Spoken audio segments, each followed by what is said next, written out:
Welcome to the live stream announcing the new course, The Ultimate Path to Extreme Vocals with Will Ramos, Elizabeth, and Chris. Oh, got it. We're chatting with you. Awesome. Oh, perfect. And so we have this course is launching today. Lots of you have already gotten an email about it. I've been posting the link in the chat that is in the video descriptions in all of the platforms you are watching. Also, Will, we're giving away some mics. Yes, we Talk are. about that. So, 2 mics actually. This is poetic, by the way. Go ahead. Freaking poetic. 2 mics. One that you have seen in like every cover I have like ever done for the past 5 or 6 years, something like that. It's my SM7B.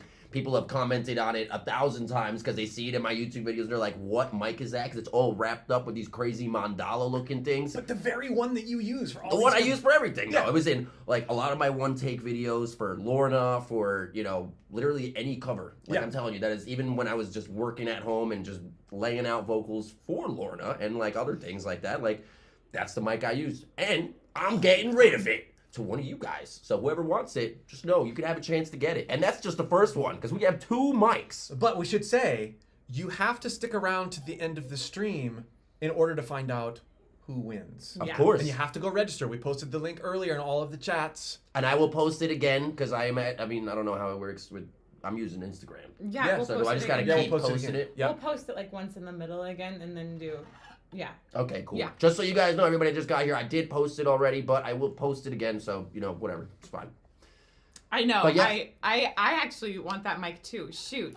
Yeah, I'm gonna can I registered enter it? 900 times already. Can So We didn't set any rules about this. Can I enter?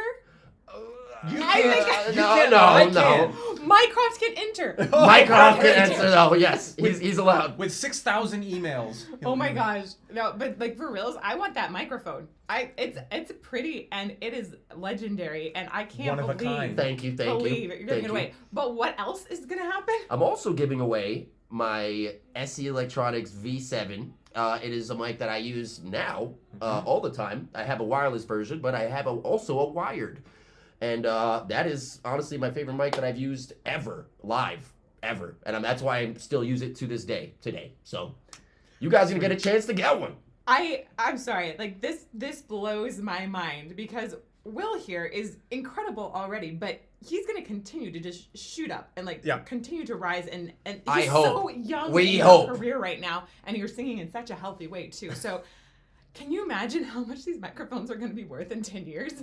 How much they're worth now, but how much they're gonna be worth in 10 years? Absolutely. The custom SM7B that you got your start on. I will say it's custom because I kind of You I did some customize it. art You on customize it. it. But see, It's here's, custom. here's why I like the fact that we're giving this mic away, because many of you are going to be starting your journey with extreme vocals via this course that we're releasing today. Like, this is going to be the beginning for so many of you, and Will is giving away a part of your beginning. This right? is Like, something that has very sentimental value. To I me. know, it's just so cool. So freaking cool. Yeah. I like, yeah. When you mentioned that, I was like, "What? No way, you would." Yeah, I literally What? told them about it last night. They were like, "What?" And I'm like, "Yeah, I mean, what am I Yeah. gonna do with it? You know what I Freaking mean? poetic. I don't use it anymore. It's poetic. It's one of the best mics like for screaming. Period. Literally, when I go to the studio with Josh Schroeder and in Michigan, we record on a 7B. Yeah. Not my 7B, obviously, because I never took it, but a 7B Yeah, nonetheless. 7B, and then you have the mic that you're starting to do live. You said a lot more live shows on. So B7. you've got your recording mic and your live show mic. Both are being given away. That's just insane.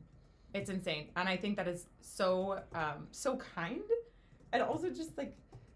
It's gonna help somebody else get their start. I think it's a great way to give back. Yes, You know what I mean? yes. Because I think by doing this, like, hopefully cool. somebody, whoever gets that mic or mics, whoever gets it, they're gonna be like, I'm inspired now. They're like, I want to make more music using whatever they got now. It's just a new tool. You get excited. Right. I hope you guys get excited. I hope you win. Apparently, you need to sign it too. I will sign it. I can sign Boom! both. I'll sign both of them. But just know if you start grabbing it, it's gonna sweat off. Oh, yeah. But So only use the mic with gloves. exactly. Exactly. Okay, Well, Amazing. I say we toast, and then we move Okay. on to a very special part of this broadcast. Toast. Toast Toast. to the polyjuice potion and mics. And mics. And courses. And new beginnings with New beginnings. courses. Oh my god, you know, the purple stuff does not work as well in the mimosas, but it makes it a lot more monster-like than I'd even envisioned. And this is it looks insane. nuts. And you already have some on your face, too. Oh yeah, that's what Like I all was. the I way looked up at here. you. Really? Yeah, it looks good. immediately. Yeah. You took the first sip. I looked at you. I was like, oh my god, it's Guess gonna be. what? This is gonna. It's gonna happen. This is just the beginning. Mmm. I don't know what this purple stuff is made of. It's a drug. I had a feeling. I knew it. Okay, so yesterday we were sitting around your fire pit. Oh, are we talking about the walk first and the questions he had? That's not what I have here. What about... That's the next one. Yeah. Yeah, so... Wait, so we were Yeah. walking when he asked that question, right? Oh, that's right. That's right. That's right. We were on a walk yesterday, and in Arizona, there are lots of cactuses. Aha. And That's a lot of cactus. I've never seen so many cactuses as I did on this It's walk. cacti. I've never seen cacti. I've never seen so many cacti. It's cacti.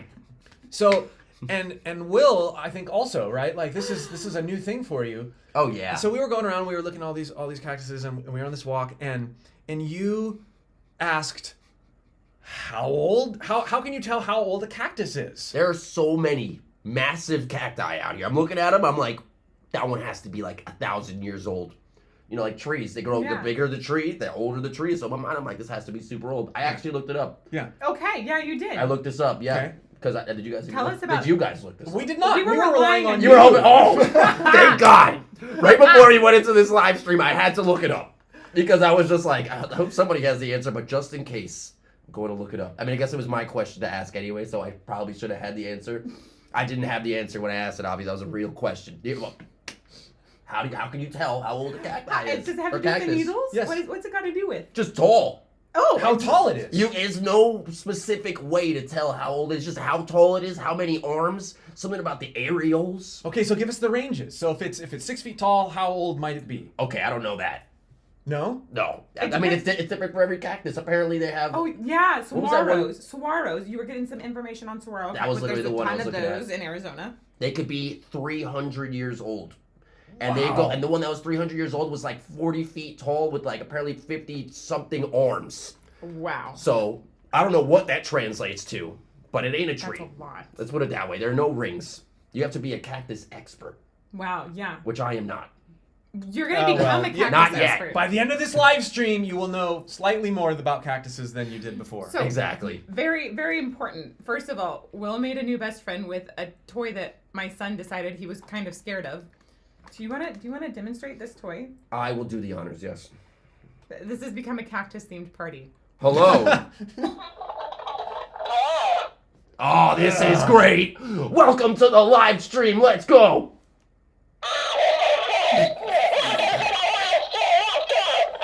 The cactus is the most obnoxious harsh vocalist of any vocalist here. Yeah. I think he's Listen to him. patronizing you. Totally.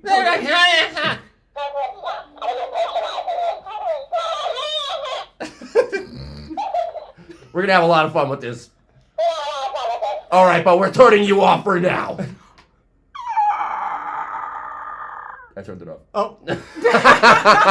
So with the giveaway, Not the cactus whisperer. with the giveaway, put this right here can you somewhere. enter more than once? So technically, as many emails as you have, I suppose you can keep entering, right? Well, no, because we discourage. It should be a very fair thing. It should be a fair thing. We discourage that, but But technically you can, but you shouldn't. You should Yeah, just be thank you. good about things and enter once and trust that if you are supposed to win these mics, you will win these mics. we will rely on Will's incredibly generous soul for this giveaway, and in that way, I feel like you need to respect that and maybe just enter once. Just go Yeah. once. Don't be that guy. Because when Yeah. you're that guy, everyone's like, damn. Well, it should be I said hate that guy. you're not choosing this winner based on merit. This is a random thing. Exactly. So it's not like Will's going to see this big list of people who've entered and be like, "He's my friend." No, Boom. this is a random thing. So yeah. You know what? You know what we're gonna do? What do we do, Kirk? Are we in is, trouble? This is what we're gonna do. I'm gonna bring in a D10 and a D20, and Yes! Will's gonna roll the dice right here on stream, and whatever the number is, that's the person on the list that wins the mic. How's Really? that? Yeah, why don't we do that? That's a fun idea. Yeah. That is a fun idea. What are you talking about? Oh my Dungeons and gosh, Dragons how dice, dare you man. not know about dice for Dungeons You were and like, Dragons? I haven't played it. Will, you were like, I want to play Dungeons and Dragons. And we're I like, do. We'll get the dice out. Boom. This is amazing. Also, really quickly, I just stepped in to say, can you make sure that the cactus is on when you check your bag on the airport? Oh my god. Yes. Like, is there somebody in your bag, sir? No. No, No? I swear, I'm not kidnapping a cactus. Is there someone in your bag, sir? Amazing. Okay, I need to go over here and print a thing, but while I'm doing this, would you be willing to get closer to some cameras to show off your tattoo? Sure. He's got a really cool new one. I got a new one from my boy Peter. He came all the way from Canada. I love you, Peter. You're the best. If you're watching this right now, shout out to you. Yeah. Well, I got the side of my head. But my hair is growing back a little bit, so it's kind of hard to see. I don't know. Whoa. I love it. Shout out to Peter. You're a great guy. Love you, Peter. Hell yeah. Thanks, Peter. Thank you, Peter. Do you want to get closer to Chris's stream as well, so you can see the? I don't know if that camera was able to check it out. Yeah. For anybody that's here, by the way, we have 3 cameras on. I got you guys here, you guys over here, and you guys down So here. I've always wondered, like, I don't have any tattoos. Yes. But I was, when they tattoo your head, like, how does that work with when the hair starts growing back and stuff? Does it it just affect gets any- lost. It just disappears. The tattoo eventually gets lost behind the hair. The Until tattoo you- doesn't kill any hair follicles. No. No, that's what I was wondering. That was my Yeah. nightmare Yeah. as well. And honestly, if it did, screw it. I always shave the side of my head anyway, you know. Maybe Yeah. that'd be for the best. But it doesn't like actually destroy the hair follicles. It'll grow back just like normal. Yes. Okay. See, that was my nightmare. I was like, what happens if they tattoo and they just mess up your head somehow? I don't know. People have done it hundreds of times. I was like, however many times, like, I gotta trust the process. It's gonna be fine. Whoa, there are currently 500 entries for the mic, by the way. Nice. Yeah. I hope you guys are only getting in there once. Well- no cheating. We have a question for you. Yes. Someone who is awesome. What was a moment when you were recording vocals, and this goes out to either of us apparently, that blew your mind? Like when you listen back to yourself and you went, I didn't know I could do that. I have actually a really recent example, but you go first. So for me, I remember it was when we were in the studio. I mean, are we talking like just when we were together, or were we like No, anytime in the Anytime. studio? No, anytime in the studio. One time when I was in the studio, we were recording with Josh, and I recorded my vocals, super cool, whatever, and then I walked away, and then, you know, you hear a song from a distance, and you're like, Yeah. wow. Who's that? Who the freak is that? yeah. You know what I mean? And then I walk into the room, and I'm like, oh shit, that's us. Yeah. Like, that's what I sound like. So it's Oh, always that's like, awesome. when you hear something from further away, it gives you almost can't hear the details in your voice to be like, that's my voice. So you just Right. take it for what it is. And I was like, wow. Yeah. Oh, that's so I cool. had Will, the exact good same job. experience when I heard the short that we made when I was just learning how to do it around the table Oh, during right. the course. Yeah. I heard that short later, and Kirk was playing on his phone. I was like, like that person's pretty good. He said, honey, that's you. And I was like, what? Yeah. That's the best feeling too. Yeah, it is. When you surprise. So, I had one of those too. I recently, since we've done the course, and some of you have seen this already, I recently did a cover of Sleep Token's The Summoning. Yeah. And Fantastic. I've employed a lot of the extreme vocal techniques that I've been working on since we filmed this course. And one of them, well, there's 2 sections in that cover that I had never done vocals like that on a recording before. I'd messed with them, you know. The first was that higher constriction, you know, that real high thing in the middle breakdown. And then I added some lows right before that chill instrumental. And I had a similar thing. Like, I had gotten up, I had the thing on autoplay in the studio, and I was walking around and going out and getting a drink and stuff like that. And that section came on, and I was like, I knew the song was on, but because I was in the other room, it was sort of this like, oh, that sounds pretty good. Oh yeah, that's me! And it was just, super cool to be, having struggled with some of those things for so long, to be able to listen back to a recording and go, I'm doing it. I'm actually we're really doing it, Harry! Like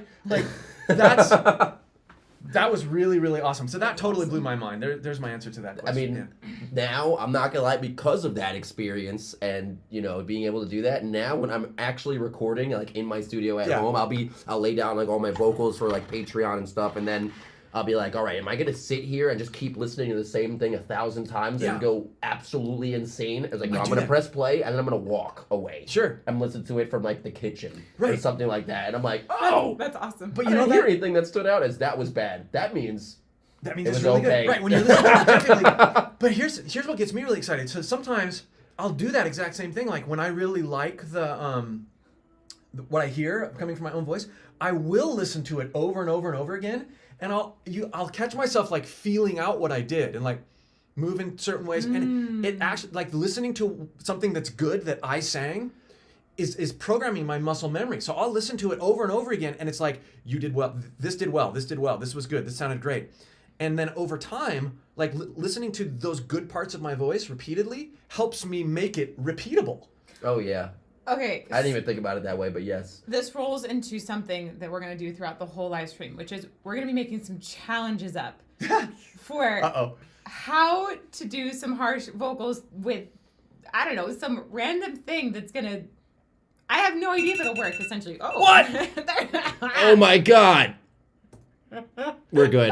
We're back. Ring the alarm. That was my wake up Hey, alarm. it's time to get up! Okay, so That was here's my the wake deal. up alarm. Sorry, everybody. We're good. We're back. No worries. We're going to issue some challenges to each other, like to make some weird noises. Spontaneous. Spontaneous weird noises. So like, oh, I feel like I've also learned a lot from howler monkeys recently.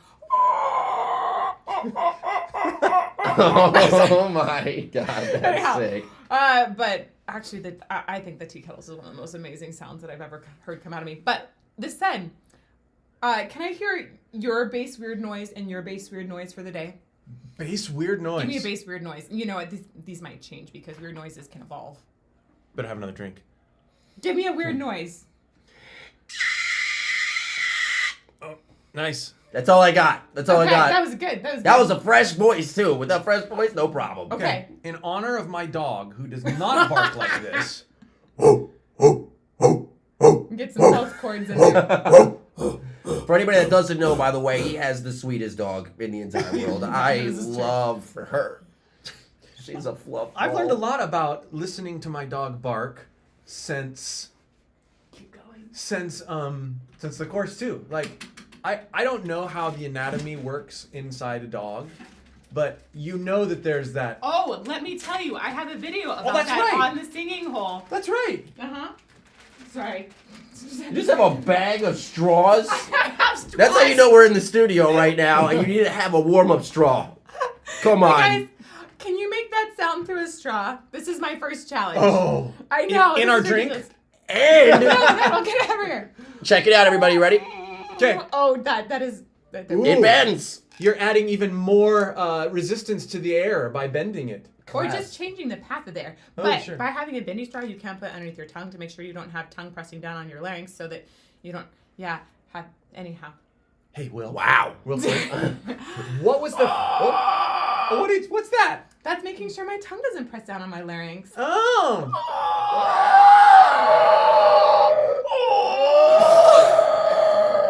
Okay, so I have to bark like a dog underneath. Yeah, let's do that. I'll do a different one after that. Okay. Does that work with that? Because I don't know. like, I think your lingual tonsils are so involved in that noise. I don't know if it would work.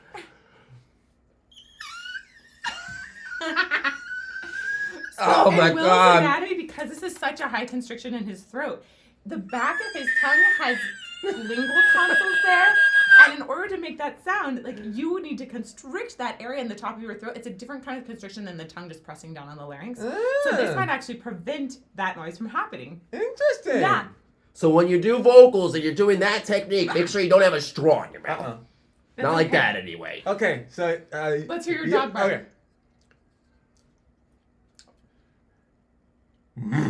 What's a lot harder? Because I can't get my face involved as much. Plug your nose. You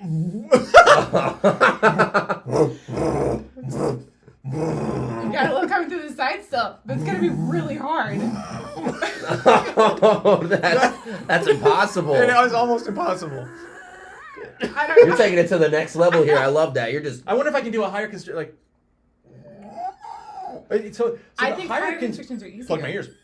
The higher constriction takes less airflow, right? Exactly. So, yeah, that's actually really interesting. Okay, so your tea kettles actually should be kind of cool through this. Oh, wow. I feel like my head is going to explode. All y'all knew that you're like, it's a charismatic voice stream. I'm talking to y'all. You knew that I would probably bring straws out at some point. So boom, Wow. we are applying SOVT exercises to harsh vocals. Which Yes, we talk about in more detail in the course We at do. the end. The we thing do. that, I love that. So- I love that part. Will, I have a question for you. Yes. Going back to the SM7B that you're awesomely giving away, what was the first song you sang on that? Oh, Ooh, man. That good goes question. back to so far back that I wouldn't even know how to begin answering that. I think. I'm going to tell you, I do covers all the time. Always. Since I was, like 8 years ago when I first started, like, really getting into and, like, taking it seriously, I've always done so many covers. So it's hard to tell. You know what I mean? Yeah. This dates back a long time ago. So if you get this mic, just know there has been a lot of spit Right. invested in this microphone. You know what? So we were recording when we were recording the course. I knew just because of the way that you sang, and I had Spencer Sotelo in the studio singing. I on that love same him, by the mic. way. Yeah, Great. he's amazing. Shout out to Spencer. Love you, amazing Spencer. guy. Love you, man. I also had Lauren Babick and Lucas Magyar. Shout out to both of those amazing vocalists.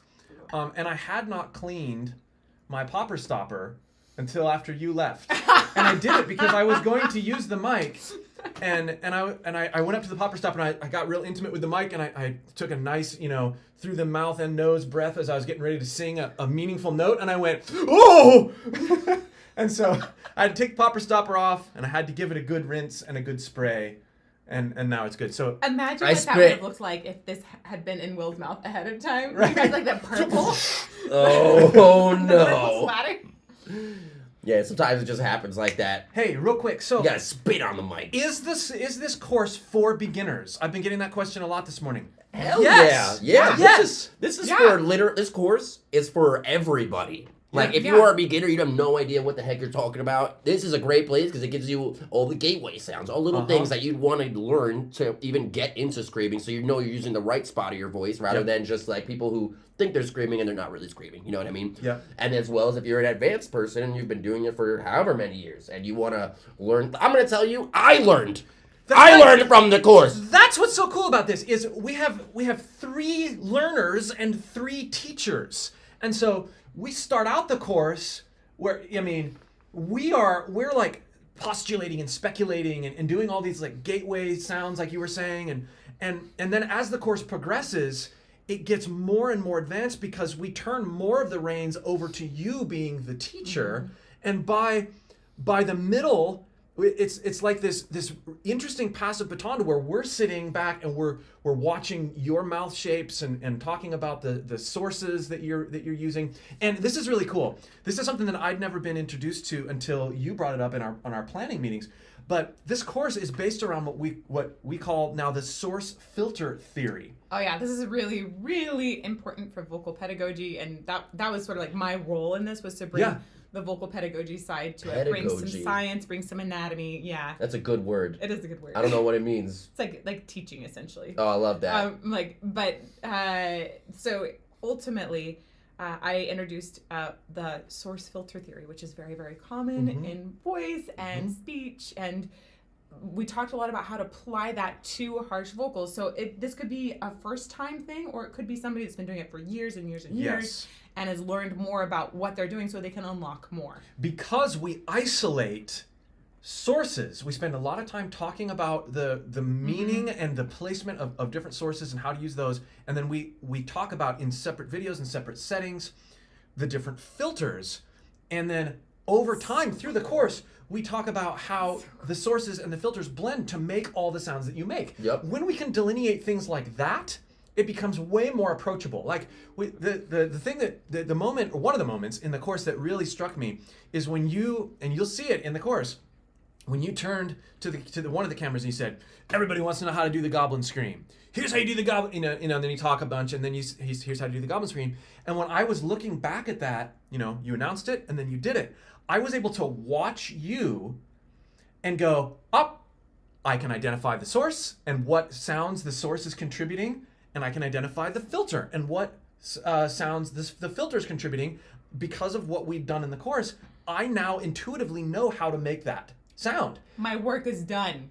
I can't do it as well as Will by a long shot, but I have the tools to do it because of the way we've been able to delineate the method. And this hasn't ever been done with harsh vocals before. I don't think so. No. Definitely not. There have been some papers written about it, but I haven't seen it practically applied. Sure. Source filter theory is very, very common for absolutely everything vocal. But yeah, when you talk about applying it to harsh vocals, this is very, very new. And I feel in practice, it is just so stupid useful.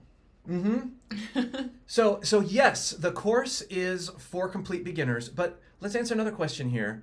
What if you've already been screaming for 15 years? Is this course worth it? Yes. Yes. Why? Let me answer this first, and then you can chime in because it's about you. I'm on the cusp of 15 years in 2 days. Yeah, and you're still learning. Come on. But you are also, because you're still learning, I would say one of the premier experts in this genre.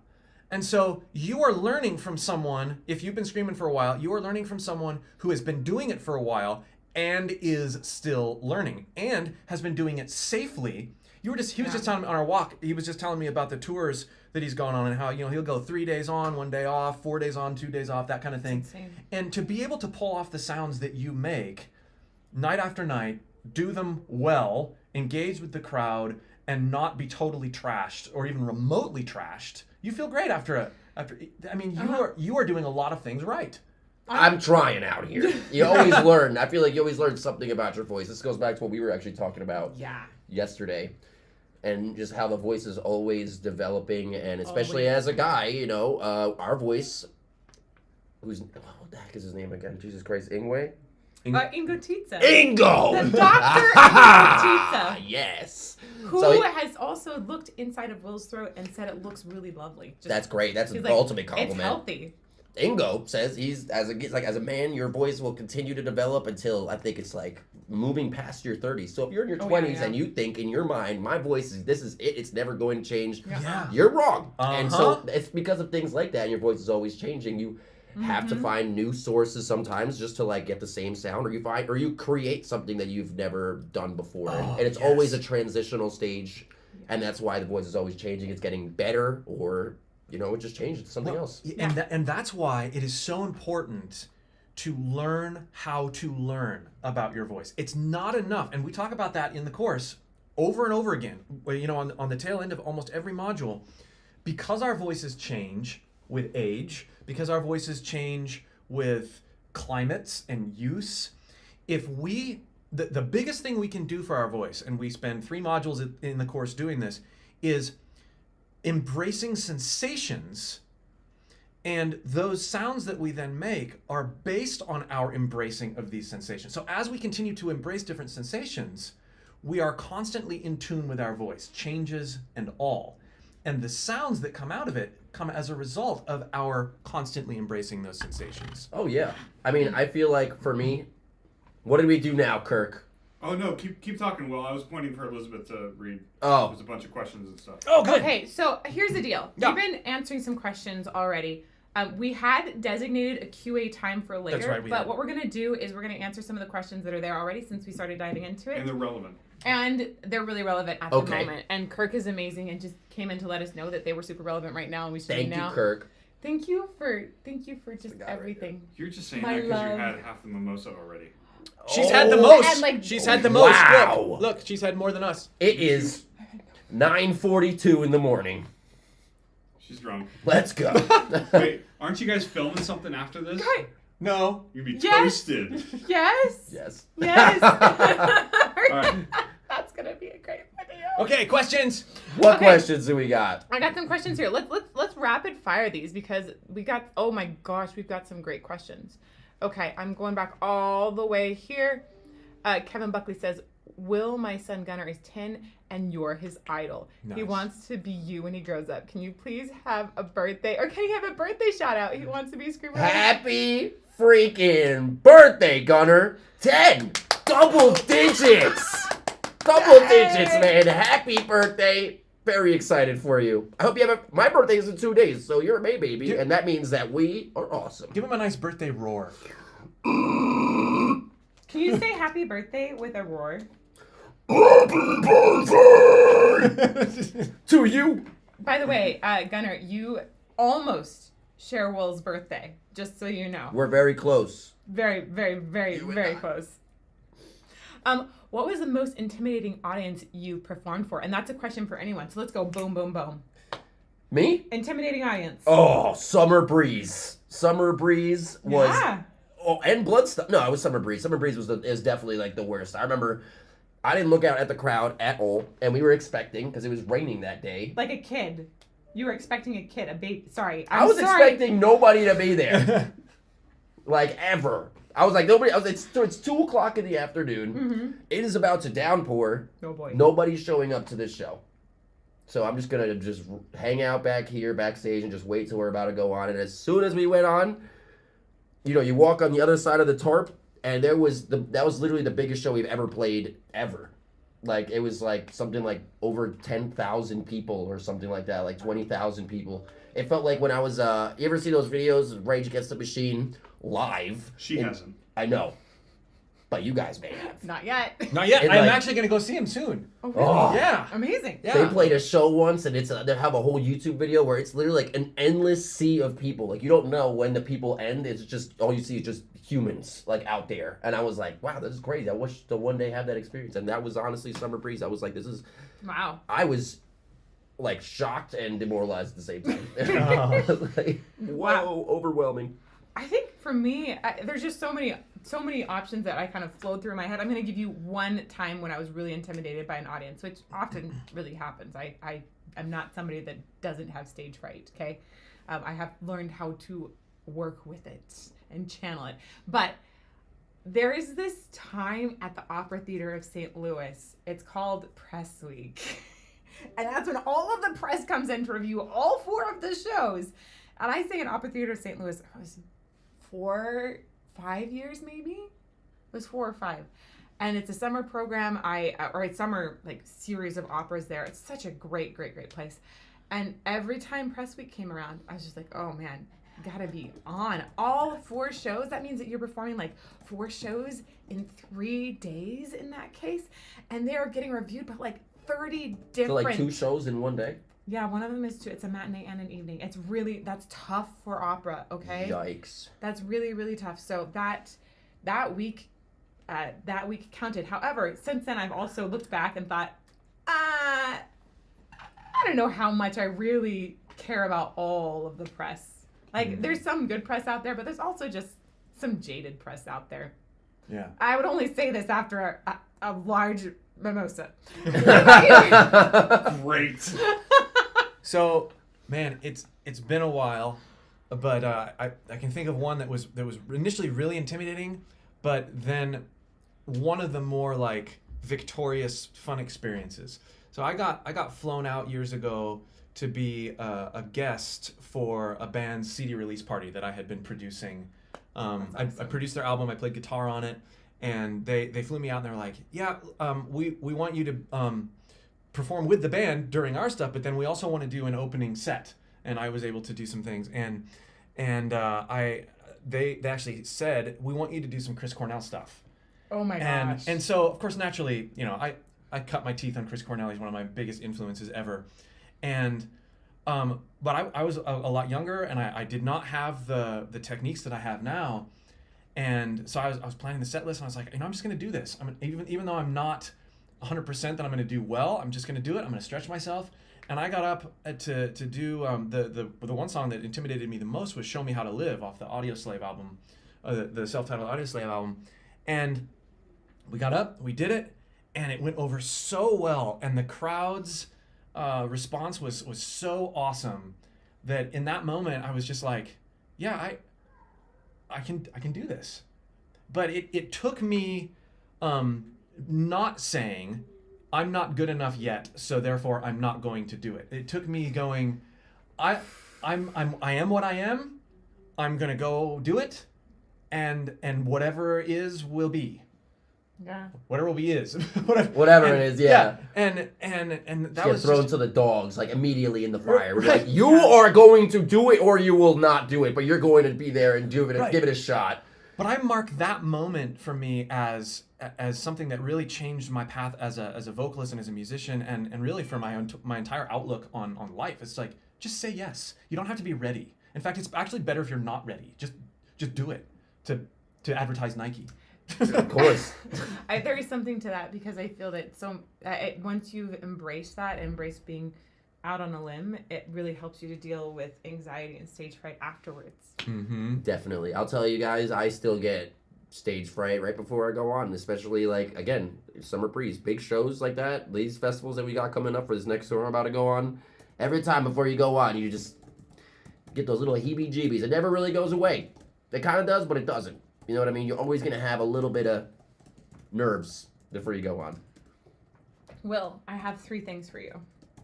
Also, Thank you for that message. Got you. 1, can you send the link out on Instagram again? There was somebody Yes. saying they didn't think it worked. 2, somebody wants to know, also, this is, I love the little, I love Secret Lab chairs. Oh, it's great. I just gotta, yes, Oh, no. they sponsor us, we're partnered with them, but that's for good reasons, because I believe in their chairs. Okay. So Will, we want to know, what's the longest you've spent practicing any one thing? And then following that, are you going to sing some opera? Okay, wait, hold on. Ask the first part of that again. What's a lot? Oh my gosh. How much food have you had and how much drink have you had? I know. No food, only drink. Let's go. First part of what was the first part What's the again? longest you've ever spent practicing one thing? This. Literally screaming. I am a big, my ADHD just got me. I jump around like this. I'm all over the place. So screaming is the one thing that I've done. What Like, about period. perfecting one vocal for a song? Oh, that's a good question. Honestly, the lows. Any lows that you guys hear, I have worked so long to try and figure that out. That's Literally. really interesting. The lows were more tough for you, huh? Just because, for me, I wanted to get... I remember being 15, 16, and I heard this one band, and I was like, this is the coolest band. These guys' lows are insane. At the time, that's all I really could do. Couldn't figure out how to do pretty much anything else. And I always just struggled to try and figure out what the heck he was doing. And, I mean, I never really figured it out because everybody's different. Obviously, we all have different anatomy, but I got my own version of it. But it took me so long till the point where I was like, I am happy with the way that this sounds. I'm not going to change it. So, yeah, Wow, that's awesome. pretty much where we're at. That's super. Did it sound beefy afterwards? Oh, yeah. It was beefy. It sounded beefy. Here am I. Like, if you guys remember when I was in Awake in Providence, the Darkened Gospel, the lows then are the same lows that you hear now, but with a little bit of extra stuff in there because obviously, you know, you got to experiment and stuff. But this, you can tell it's the same thing. It's great. I love it. Okay, what about, what was that? I don't want to word this correction. Will practice any opera? Said Selexi. Yes. Absolutely. I had one opera coach in the past for one session, and then he was busy. He's always doing classical singing something, so we didn't really have a lot of time for me at the time. But we got Elizabeth here. Yeah. She said she was going to give me a lesson how at some can you- point. We're so going to work on that. We're going to make it happen. I want to get into singing more, obviously. And what better way to do it than having both of you guys right here? As he does a really awesome version.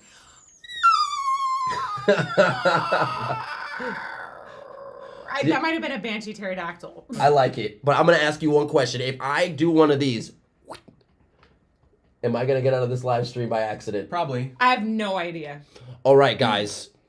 He's gonna do something on the Instagram on his side. So just so you know, Bear with me. I got to make it's sure. gonna be a thing. Yeah, go for it. You guys got got to get the link to this giveaway. And Okay. for some reason, it's not allowing me to paste it This is a anymore. good question for you. Okay. How many hours per day do I have to practice/study to fully leverage the course? Ooh. That's a great question. I don't think we can Minutes. address that in the course. No. Yeah. Yeah. So, we talk about that at the We give beginning of the practice course. some- assignments. Yeah, practice assignments and we stuff. talk some about it, but Yeah. overall. Overall, and this is another unique perspective that we've taken here. This course does not demand you to be like, all right, get up, take your pills, practice 30 minutes a day. Like this is not a drill sergeant sort of thing. What this course encourages you to do is you are internalizing and practicing even as you're talking, even as you're going on walks and looking at cactuses, even as you're doing live events. As we give you the tools to bring harsh vocals into your being, into what you do. Yeah. And a lot of the assignments are things that you can be doing while you're washing dishes, or while you're playing with your kids, or interacting with your dog, or... I have applied so much of this during mealtime with Mycroft. Just so you guys know, I'll sit there and make monster noises at him, and he'll make monster noises back. That's how it rolls at the charismatic house. So here's a really good example. And we do a lot of target, like, there's downloadable tracks, there's exercises that are targeted more specifically at like harsh vocal segments, right? In fact, we dive into your recreant cover, which was amazing. Yeah. But, Thank you. Yeah. But here's a really good example of this sort of the practicing sort of gets infused in everyday life. You saw on the promo video, if you've watched it, where you call Elizabeth into the booth. You're like, I'm calling you down to the stage. Oh, you know, yeah, and you do this voice, and that actually, I do this thing. You know, I've been going to basketball games with my kids, and they have the announcer, and they'll do this, you know, like, Curry for 3, and then when the opposing team goes, it'll be like, Damian Lillard 3 points. And so like this contrast, and so I was thinking about it after we did the course. I'm like, these guys are doing some of what we do in the course to create these gateway opportunities to get into your sounds. Yeah. And I'm now like attuned to all of these everyday things, you know, announcers, or you being in my studio, or my dog barking, or Mycroft crying this morning, like, oh my gosh, right? there's some good false chord engagement, right? It's very impressive. Like, so the answer, the longer answer, is it ends up taking as much or as little time as you want to spend, but make sure you're listening to your body, and you're not, if things are uncomfortable for you, take a break. Yeah. Listen to your body, learn to listen, learn to learn, but there's no set amount of time. You're going to get a lot out of this course, whether you have minutes, sometimes even 30 seconds to a minute in a day to go over different sensations. That's what I love about this. It's not really a time commitment. It's a lifestyle shift commitment in some ways. I think it's just how you think. Yes, Yeah. it definitely does. Yeah. You get more confident and aware of muscles that you didn't know you even had in there. Yeah. Yeah. You know? It's very, very cool. Man, it's such a cool course. You'll get really good at Muscle Man Randy Savage. Whoa. What's the biggest difference between your between your two mics? So your SM7B and your SE V7. V7. The 7B has a lot more, I guess, low. Listen, I'm going to tell you guys right now, I'm not a mixer. Hey, I've totally forgot that I'm not even in my live stream. What's going on? I'm not a mixer. So when it comes to a lot of these things, I don't take my word for it. This is what I have been told from sound guys that I've worked with in the past. 7B is great for low end. V7 is great for high end. And also, you will realistically never use a 7B live because it looks ridiculous. It's like It's just too big. It's too big. And I mean, I've seen it happen, but like it was once in all the years that I have been doing vocals. I've seen it once happen. I mean, it's not really a live mic. The V7 is more of it's a dynamic handheld microphone, and it's great. That's really why I cool. love it. Yeah. The 7B is great for when you're in the studio.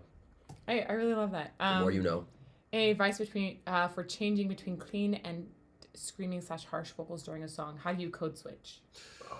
So it's easier depending on what techniques you use usually, because a certain singing, I think, for instance, what I would consider a fry scream, and when you hear it in a lot of metalcore, it usually partners very well with singing, because when I'm trying to sing, and like actually tuning in, like we were talking about once upon a time in this video we were doing, once you like tune in, you start to And then for me, trying to go back into screaming, I realized, especially doing like fry screams, it's just like one little filter.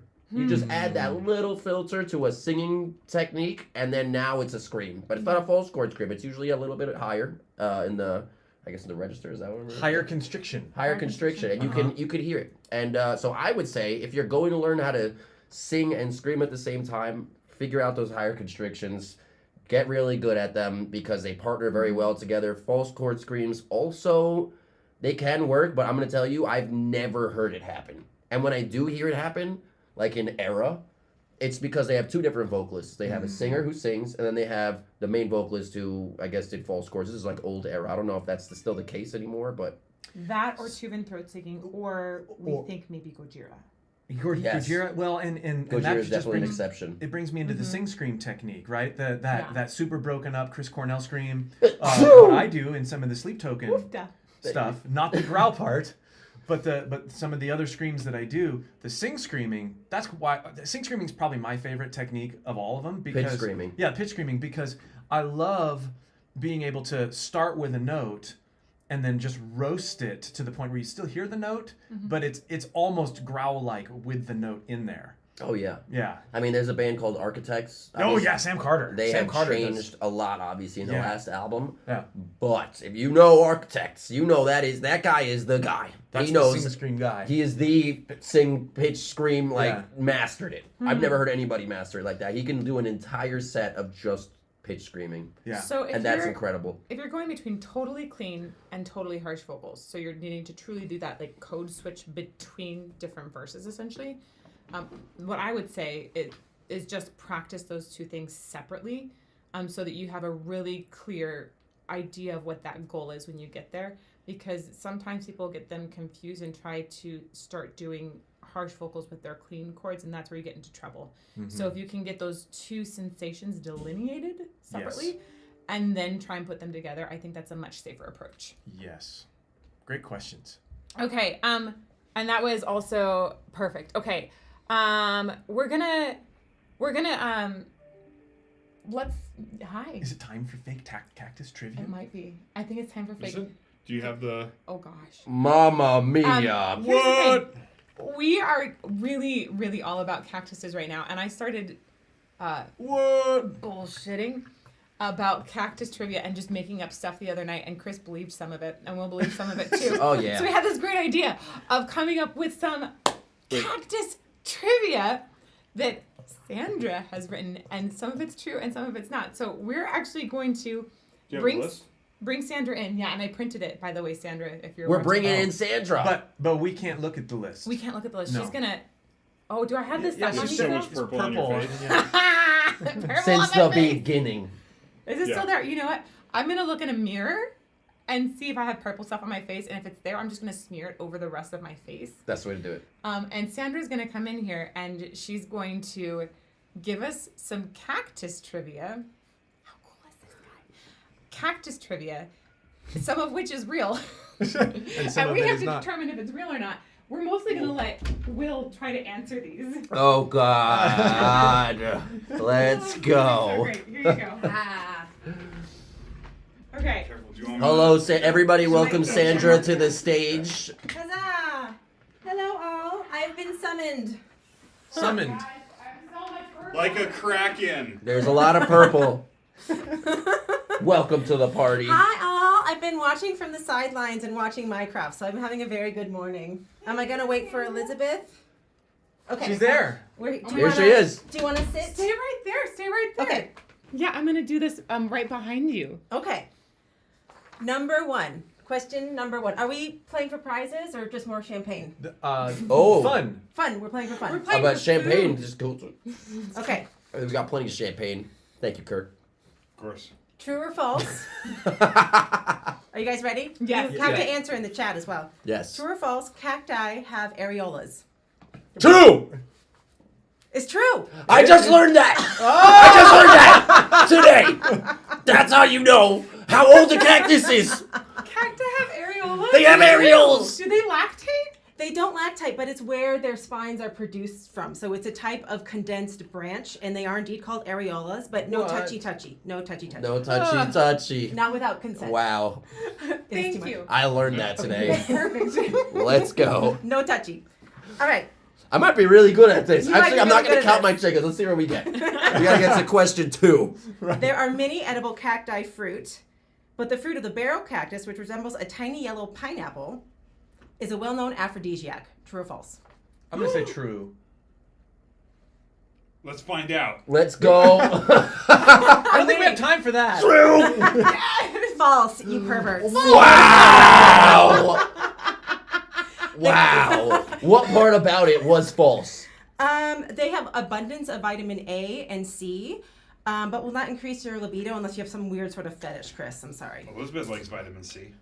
Oh, sure. Vitamin charismatic? But also the chipmunks Vitamin mimosa, more like. that. They keep Oh, yeah. eating the fruits off of our barrel cactus. They are very hydrating as well. All right. Number 3. Cacti hold a grudge and will kill you to slate their bloodlust. Okay, that's definitely a What? fact. What? What? Wait, say that one more They time? hold a grudge. Cacti hold a grudge and will definitely kill you to slate their bloodlust. I mean, have you That's ever seen a false. jumping choya? Are you kidding me? Jumping choyas, I showed you. I last knew night. I had my eye on this guy for some reason. Yeah. Nope. What the hell's going on? That's false. It's got to be They're false. killers. I think it's true. I'm gonna No. say, I want to say it's false, but it's always the things that you think are false that end up becoming true because it Right. just sounds ridiculous. So everyone's right. It's false except for the case of an Arizona man who shot a saguaro with a shotgun in 2012. Subsequently, one of the arms fell, pinned him, and that led to his demise. What? So Conspiracy jury's theory. still out on that one. So there you go. Conspiracy theory. Saguaros are a protected class of plant, but that one didn't need protection because that guy would not get off his lawn. Oh so my God. Wow.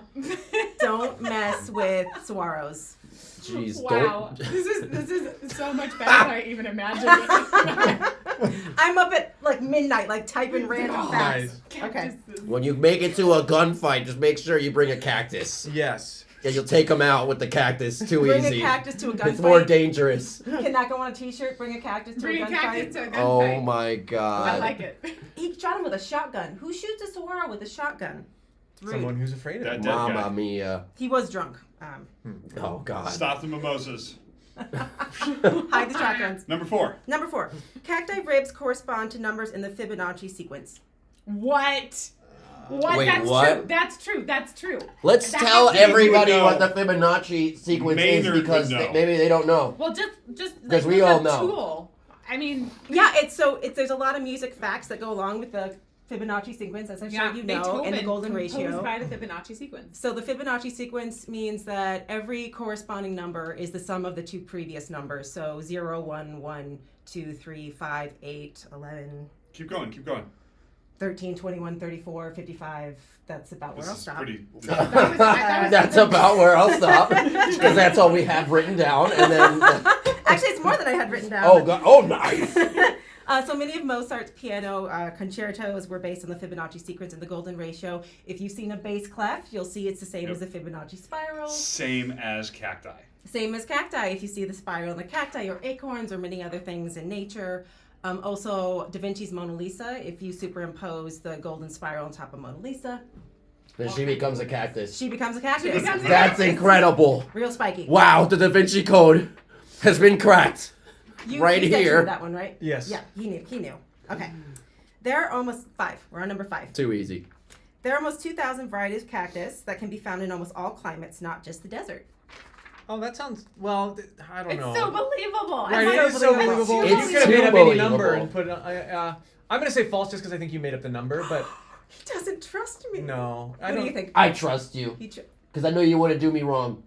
He's the most adorable Oh my gosh. monster. He's not She's been doing waiting you for wrong. I have a bad feeling about this though. You have I have a good I have feeling a about bad. it. Okay, good. Let's see what we got. Wait, what do we think here? What are you guys thinking?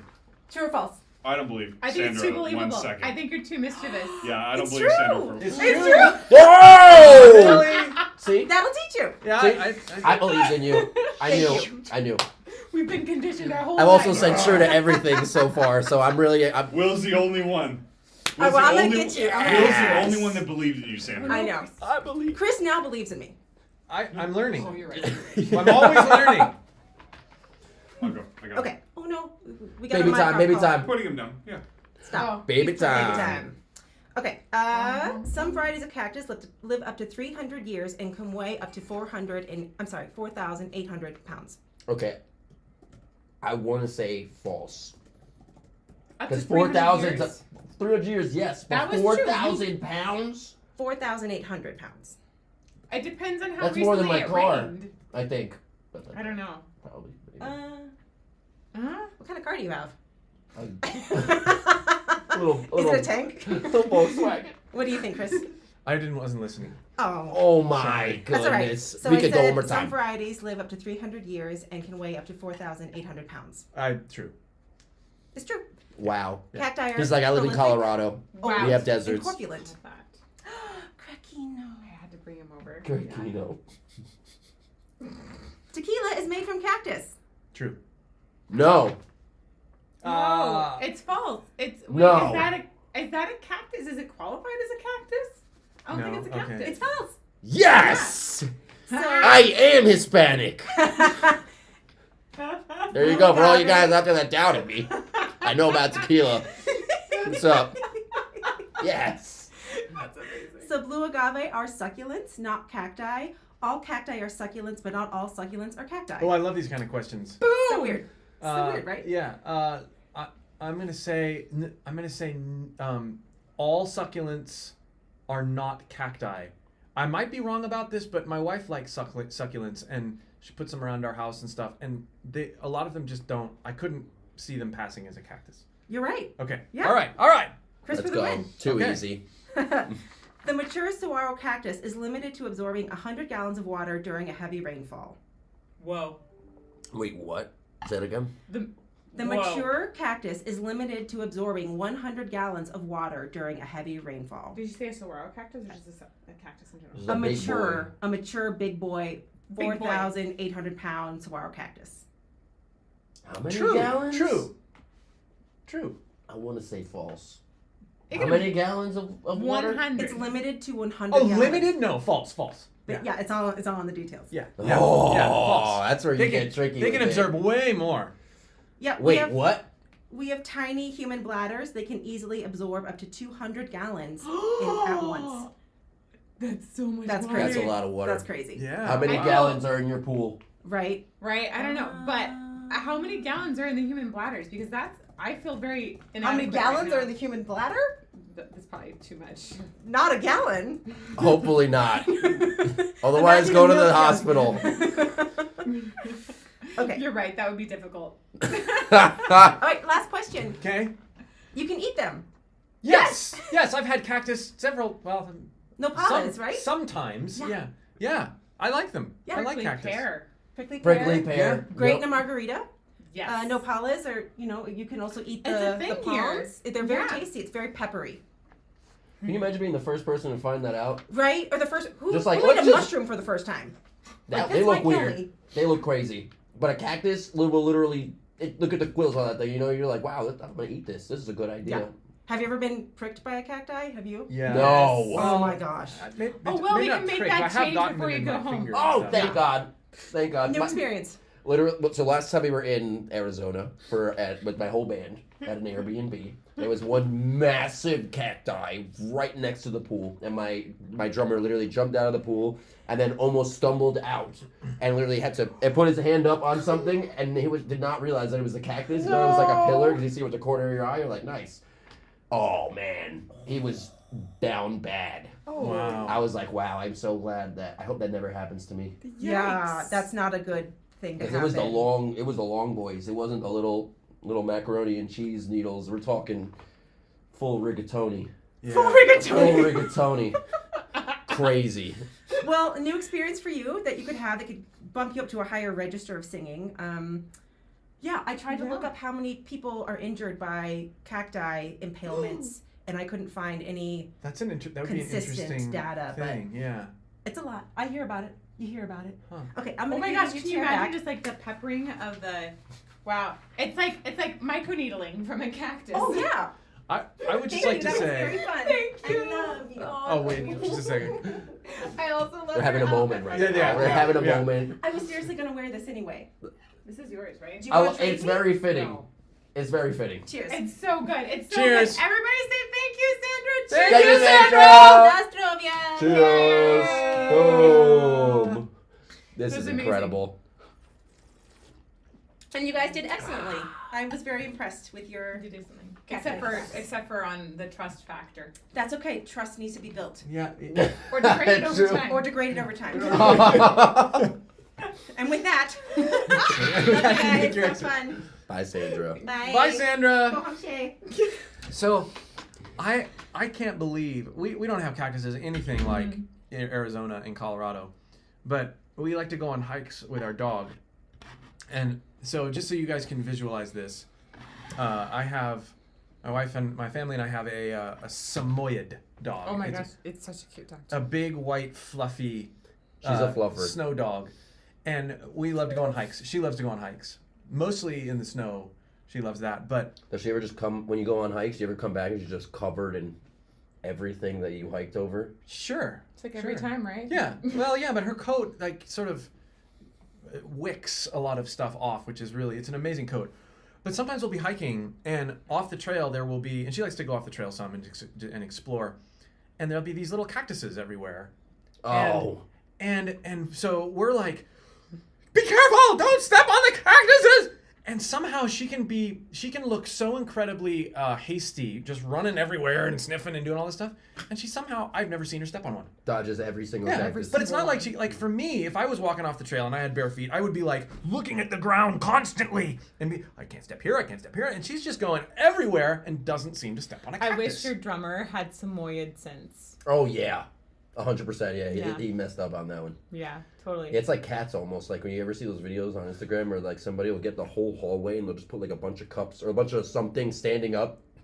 And the cat I've just seen that. effortlessly walks through everything without knocking over one thing. I've also heard that you watch a lot of cat videos on your Instagram. Oh yeah, Instagram they know the algorithm for me to be maximal, just 100% attention on my phone all the time. Right. I watch Red Panda videos personally. That's it. That's the best. My wife watches Samoyed videos or dog There you go. videos. So question for you. Is it easier for you to scream and specifically pitch scream, but we could just say general too. Is it easier for you to scream live or in the studio? And how do you bring the energy of what you are able to do so masterfully live and get it in the studio to where you don't lose it? Studio's the best. Studio's easier for you. It's the easiest. Okay. For me because I don't have to worry. I can sound like crap. And do it over and over again. And just keep doing things until Sure. it sounds right. And then also by doing that, the repetition of doing all these things, it Yeah. will make me better, and eventually I'll get it. And you know what I mean? And when I'm live, sometimes like I'll do something that I think is cool, but I'm not exactly sure how I feel about it, and then Yeah. I'll just never do it again during that set because I'm just like, that sounded like crap. Everyone thinks it sounded like crap. But if I'm at home in the studio, they could just go off and just keep doing it, mess it up. Yeah. Sounds like especially pitch screams, because pitch screams are some of the, for me, obviously I don't do as many cleans as I do screaming. I'm Yeah. getting into cleans now, but I'm not very confident in being able to just pitch scream like that live. And I only do it maybe a couple times. So what you're saying is that you're able to embrace the studio and not fall apart of the studio because you prefer it, because it becomes a practicing ground. Oh yeah, I mean the studios. That's why I think everybody. I don't know what you got What over is here. going But on I'm gonna here? say I think that's why everybody out there, if you're watching this, get a studio. If you're a musician of any sort, you could be a screamer, you could be a guitarist, you could be a drummer. And it could be by get a studio. This could be a closet with an SM7B that you win on this chat. That's what Yeah, I it could did. be a closet studio. Okay. I literally had a Scarlett $190 piece of crap, and then a dynamic SM58 $99 microphone for many years. So I think that in live situations, sometimes people discover new things. I also think that when making courses, people discover new things. And sometimes when issued a challenge for how Oh, to no. sing a harsh vocal, people discover new things. We What are we all about to about discover? enlivening sensations, right? Because Yes. we want to wake those up. We want to find new ways to find cool harsh vocals. So Yes. I have a feeling you're manipulating us into. Uh-oh. Oh my I- god! I I was knew just something was curious. coming. I was like, what would happen I knew something. if you had was pop coming. rocks, like all of the pop rocks in your mouth? Don't choke, please. Please don't choke, guys. This is where we die. This is the end right here. What if you had pop rocks in your mouth and you screamed at the same time? Would that have like an extra fun layer on top of that? I'm sure it would, because there's another source in your mouth and then a filter that your mouth is making. Kinda Would you spit shape your Pop Rocks tongue in- in a weird way to make those pop rocks Oh. sound really cool? Because Will talks a lot about tongue shaping and how that changes the Sure. entire sound. Sure. Okay, I get it. Okay, so This is actually. I like the do idea. you guys This- like grape, tropical punch, or Blue. watermelon? Okay. Ooh, great. Okay, you got blue. You got Yes. grape. I'm gonna take the watermelon. Blue is always the best flavor. Kirk is looking at us with the most ridiculous like frown right now. Like, are you guys really gonna do this with pop rocks? What do you have in your hand? Oh, What is that? Oh, it's a D20. Okay, so here's the thing. Oh man! just stick your hand in there. Uh-oh. Trust him. We were talking about trust. You know what? What do I do? Do I pull out I hope something? you my pull cock some- never finds How that many pop do I rock. pull out? Just pull out a handful and look at them. Be like, what is this? Those Okay, are- actually those are though, what dice. is this? Those are They're dice. dice. This is a whole bag of dice. We're gonna make you a D&D character. Oh, hold on. Yeah. This is the coolest one. Come on. Look Oh, at this that's thing. really Hold on, cool. let me get a little zoom in on that. That's Wait, a what was D12 right that? there. Boom, Was there a D12. particular series that one is from? The No? Boom. Not that I can remember. Raven's Claw, maybe? Ravenclaw? Or not? There's. Is this a D4? That is Yeah, a it's a D4. D4. Nice. Look at Nailed you, it. man. I don't want to You're say I'm a professional, but This is the entry. I actually have no idea what I'm talking about. That's All right. awesome. About to start. Chris, Yes. do you wanna do the honors first? Yes, I sure will. Just 1 second here. That sounds like This is gonna be I don't know what hilarious. to think, but We're gonna see what happens. I'm waiting for someone to like spit it all out onto this carpet. Oh, please don't spit it all onto the Oh. carpet. Though I had or one spit single into rock our that all of dropped this. somewhere. Okay, Don't worry, you guys can spit on the cactus though. It's fine. it's fine. Okay, well, you've got it in your hands. Do it. Okay. Just chug it. Oh chug. my Don't chug it, but Chug put it in it? your mouth. So- Wait, do we have to put all of them in our mouth? Try half. We'll see what happens with Elizabeth's half. used to I have more. Okay, so Oh, there you go. Boom. All right. Let's hear what kind of sounds you can make. and show us your tongue while you're doing it. Ah. Harsh Wow, we got a vocals. lot of shit going on. Okay, can you do goblin screams? What kind of weird tongue positions can you do? This is how you die. Just so you know. Don't do this at home. This is not part of the course. Don't do this at We do home. not endorse this. Will Ramos dies at Charismatic Voice. Core sales went way up. Oh, Wait a minute. just kidding. This is crazy. If I die right now, just remember me. Don't die. Don't Will- die. Remember me We're for not what gonna I be do able to now. do The it. cactus will remember you. I've never done this before. I've never screamed with food in my mouth.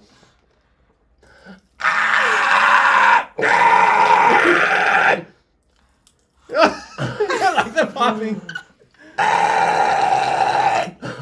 Oh. This is crazy. I feel like I'm gonna choke I on think this. it makes it more gurgly because your saliva's going like crazy. I think so that's you what got happened. more Right. spit rattle I'm going. salivating right now. Okay. Exactly. Okay. I gotta wait for them to die down a little bit. That's what I'm saying. Hey. Sorry. Wash it down with a mimosa. That's a great idea. You can't do that.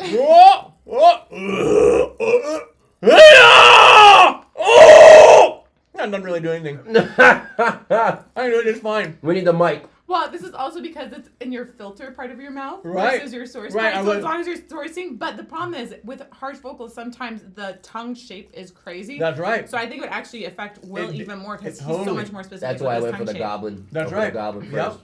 Yeah, well, you were able to do the side of your cheek just fine. Yeah. Once you let them die. This is crazy. Wow. I haven't had pop rock since I was like Wow. 12. I was literally just about to say this brings me back. Whoa. I don't. Oh, I have one.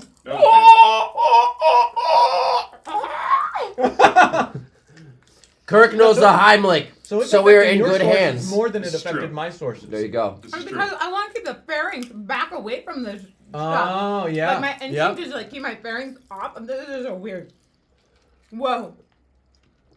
Whoa. This is a great challenge. That's Just very don't do it at interesting. home. Maybe you should have tested this before you offered for 2 other people to do it before you. Nah. That was the test. Nah, first time. This She's like, channel's I'll not go first last. time. You guys can go first. We're both dead on the floor. She's like, Trust. Will, that's Maybe that's I won't pure try trust. she's like, you know what? Actually, maybe we shouldn't do this one. Wow. Okay. No, we're not. We're gonna wait for a little while and do Whoa. another challenge. Yeah, I've and got- if you guys have challenges in chat, post them. I'm sure that our community managers, they're doing a great job of tracking things, by the way. I'm sure that if you have a really, really crazy challenge that is channel appropriate, we can probably find that and We can consider do it. Listen, we have Kirk here. I think Will did the best job. So Yeah, absolutely did. Oh. What, does he Will, win Will something? did the best job, so I'm going to knight Will. Or decapitate him. I'm gonna, Or decapitate. No. I'm going to knight Will I'm ready. with a shard blade. There goes one arm. There goes the other arm. At least it was You a are now... snap. It's just a flesh wound. It's a shard blade. You don't understand. These go through Yeah. the flesh, Okay, and it what just like game? destroys all the nerves essentially. Yeah. Okay, good. Thank So God. now you are. That an explains invalid. why I didn't feel any pain. You're a complete invalid. Can you But still you don't use your know it arms? Wait. Must not Drops be a drink monkey. on the His floor. arms- Kirk his would be arms so are dead. mad. Do you His want me arms to are drop dead. this thing? Oh, His legs are dead. Now Ah, we you can toss him can't in the go pool and call him home. Bob. Okay. oh my God. It's just a flesh The wound, best. okay? The Let me best. ask you a question. Okay. What is that even from? Oh, it's shard It's blades? just a flesh wound? No, the flesh. No, No, you're talking about the shard blade. Okay, Oh. the shard blades are Come from on, Brandon you know, Sanderson's man. days. Oh my Classic. gosh. Chris asked earlier if he could put his laptop on one of my like collectible versions of Well, my Brandon in fairness- Sanderson. You said the books. Yeah, the But books. I was like, what? No, not those books. Some of those are signed. Those are the Some of those special are like books. my leather editions. My Brandon Sanderson books are There you go. very, very good. So that is the entire series that talks about shard blades. There you go. There you go. And this is not sponsored by Brandon Sanderson, by the way, who also had a really, really cool Kickstarter. Anyhow. You got I reading think it's material so on the way freaking home. brilliant. Thank God. Oh, too easy. I can finish this in like one plane.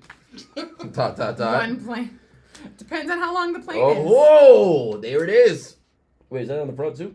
Yeah, Oathbringer. It's right over here. Yeah. Yeah. Boom. These And are it's Maya so Larian on the beautiful. other side. Yeah, Maya. I mean, this is such a beautiful series. It's incredible. Listen, I love me some Elizabeth's good. tipsy, so she's going to manga. talk about this all day long. Set the books aside so she doesn't see them. Oh no! You brought them out. Can we Don't leave. Oh, now you're leaving. You're like, ah! We set you up and then I leave. I left you with Elizabeth and the books. This is So the thing. we just had someone ask, which I think is kind of cool because it points back to the course in an amazing way. I know it's not in order. It's okay. We can go over there. Okay. Can you actually scream tongue twisters, Will? And I don't know if it's officially a tongue twister, and I'm not going to say what it is, but in the course, we have a phrase from a particular nursery rhyme type thing that we repeat over and over again that goes over lots of different vowels and solicits a lot of different shapes and filters. And I think tongue twisters are a fantastic thing to practice when it comes to manipulating vowels and filters at the same time. I mean, I'll tell you, people, especially for enunciating screaming vocals, have used tongue twisters without screaming, Yeah, just as a better way to like awaken things. enunciate. Sure. Because especially like if you ever listen to like a lot of deathcore, death metal, it all just it sounds flat sometimes. Not flat, but it's just like one. It's just one thing where it's nice to have when you do tongue twisters, you can hear all the little articulates in words. You can understand everything that somebody's saying, and that's what I think what tongue twisters are really good for. So tongue twisters are a really, really good practice for vocal technique in so many different ways, and I've used them multiple times to train people. But I'm gonna put a little caveat here, actually. I'm gonna put a little stamp on things because what Will does requires very unique tongue shapes. That sounds so weird. Yeah. Sorry. Things that the filter comes off after some mimosa. Ultimately, some of the sounds that you make, we've discovered that they're very much affected by the tongue shape. So I would say that even more important in harsh vocals and some creating like a particular sound in harsh vocals is the tongue shape. In clean singing, the tongue shape is the vowel. Mm-hmm. And that can take effect in harsh vocals as well. But once you get into that tongue shape for harsh vocals, you're also affecting the overall creature sound that you're making, essentially. Yeah. So if you're trying to have that creature sound and a particular vowel, which is, mostly made by the lips and the tongue, that's really, really difficult to achieve at the same time. But here's the thing. Tongue twisters are not equal, because some tongue twisters are actually lip twisters. You can Sure. Betty bought a bit of butter. B is a bilabial consonant. That means it's your two lips. It's not your tongue. The T's in that Betty, that's actually a D, but it looks like a T. It's enunciated like a D. I didn't think about that. That tongue twister is a lip twister. Yeah, so if you're doing something with your lips in harsh vocals, sometimes we'll use the lips to elongate the vocal tract and get a little bit of a deeper sound. But if you're trying to make that monster sound, which is primarily, you got to get your source first, and then you get your tongue after that. Exactly. Yeah. So if we're worried about the tongue shape there, if you're doing a tongue twister that's based on a B, that's actually the lip problem. So in that case, you can do that with harsh vocals. But if you're doing a tongue twister that is based on a lot of actual tongue articulation, and you're trying to achieve the same monster noise at the same time, it's going to be super difficult. Yeah. Well, what I like about the exercise that we did in the course was, and we talk about this in one of the lessons, is you're having to cycle between lots of different vowels very quickly and enunciate. We have a whole section on enunciation. Enunciate while preserving the tonal integrity of your filters. And that was super fascinating for me to watch you do. Like, oh, I can still understand what you're saying. This is why we can understand what you say when you're doing all your crazy stuff, and why we can't understand what some other harsh vocalists say, because you've been able to isolate the vowel formations from the filter that you're using and going for the sound. Some, but then also, which I found really interesting, sometimes you'll actually transition into a different scream technique, or what people would say is a different technique, because the vowel calls for it, right? Like, the particular vowel sound means that you switch to a different filter altogether, which then some people would classify as a different scream when the source remains the same. And that was super fascinating. I think it's like pig squeals. Yeah, pig squeals is a really good example of that. Pig squeals. Yep. If I were to write a book about this someday, I would probably talk about vowel modification as it applies to harsh vocals. Okay. Yeah. Mind I get excited about that kind of stuff. So tongue twisters are great. Learn them. Get better at articulating. So, yeah, go ahead. I was going to just ask a few more questions that we had here. Yeah. Who customized your SM7B? Me. Boom! Ooh. I did it. It is custom by me. I Thank you, customized my own mic, and I am crazy for it. But you know what? Not upset. This is from Brian. Can you scream in the voice of Kermit the Frog? Because I can, and it is terrifying. That is a very good question. So Kermit the Frog essentially has really restricted pharyngeal space. I can Okay, actually talk try like that. Kermit the Frog. And yeah, okay, now get that there and scream. Well, man, that's going to take some practice.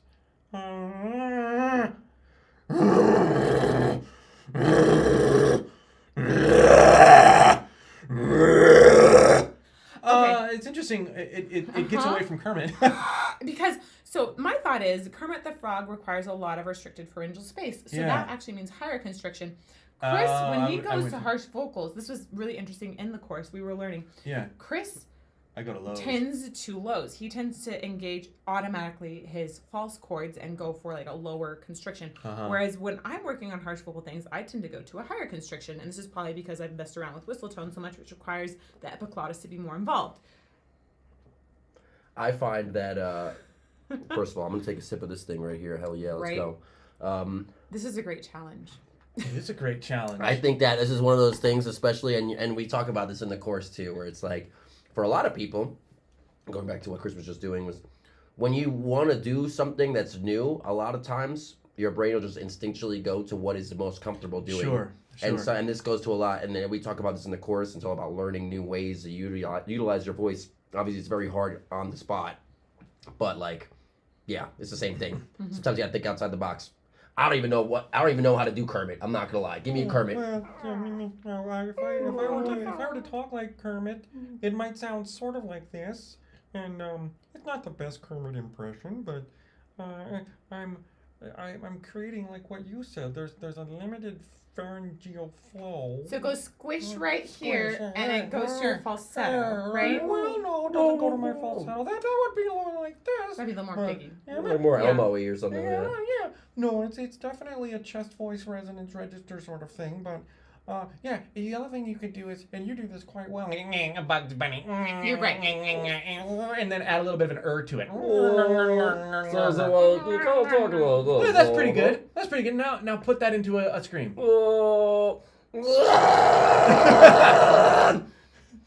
And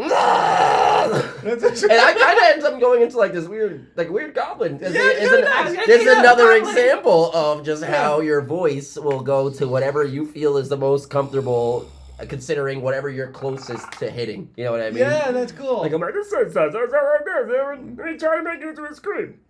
And then it ends up somehow sounding more goblin because that's just Right. how my brain interprets this. Like, Well, let's this- go goblin. This totally reminds me of a few of the lessons in the course when we're awakening. Sensation. Gateway sounds. Yeah. Yeah, We are morphing- awakening. Yeah, we're morphing our bodies. We're morphing our the length of our throat and all sorts of things. Yeah.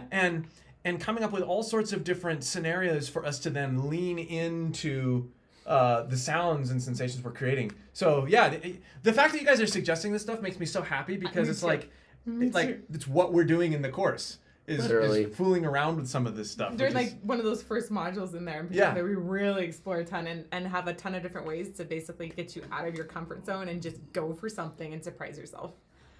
I love that. Okay, I have some more questions. From Kaylin, is it harder for Will to scream in the dry AZ heat? Oh, I am so boom! glad that you brought this up. First of all, any kind of dry anything will affect vocals, no matter what you do. Yeah. And usually, what you do to combat this when you're on tour, take the hottest shower that you could take. Not really, but the steam will help you out. Or you get a nice little nebulizer to help with that. Obviously, I don't have that right now, but it's just something that you would normally have. Like if I was here on tour in Arizona, that's what I would have. You got to have something to combat the dryness. And this actually leads to a question that I was trying to ask you yesterday. I know. We were trying, like we had, honestly, Will and I have had so much to discuss. We haven't gotten to like a tenth of it. No, we have It's not. been insane. Tell me I about forgot. allergies. Right, Tell me about that how too. allergies and dry and humidity affects the vocals on a scientific level. So we're gonna do allergies another time because I'm gonna talk about dry right now. Okay, because there's we'll so save much that. to talk 'Cause about we're in talking this about one, just the dry, one area. yeah. Yeah, right. And when we talk about science, we also really like to isolate things as much as possible, even though isolating something as complex as a vocal function is extremely difficult to do. Mm-hmm. If we're talking about dry, we have to go to this thing called PTP, phonation threshold pressure. Okay. And basically, this is another one of those things that Dr. Ingo Tietze has done a lot of research on, and you can also basically take a look at singing through straws on this. If you have more hydration in your system, that means it's almost like your system is more oiled, like you've got good oil in your car engine, essentially, okay? Your PTP, phonation threshold pressure, is lower, and lower PTP is a really good thing. It means that these bits come together more fluidly, more efficiently, and it's just easier to phonate and make a sound. So phonation threshold pressure is the breath pressure that's necessary for phonation to start. And phonation, in your true vocal folds case, that's going to be periodic oscillation. So it's like they have to come together 440 times per second to create concert A. Now, we're going to take this and we're going to apply it to harsh vocals, which at this point, we have so little research on. There's some out there. And Will actually has probably the most data of any harsh vocal singer I know. And that's because he stuck a camera down his throat with Dr. Ingo Tietze and Dr. Amanda Stark. And we know so much more about what's happening in his voice than most singers out there that are doing harsh vocals. Which, in the course, knowing what we now know and having been able to listen to you in a much more intimate way, we go back through some of that throat camera video with new insights and new analysis. And that was just eye-opening for me. To hear the sounds and experiment with my own voice in ways I hadn't, and then to watch your throat do them was really pretty awesome. It's really informative, and it also, I think, brings to light that there's a uniqueness in each person's throat. Totally. Yeah. And- And oh man, so that's a big thing. that I wanted to talk about, and I want you to talk about it too.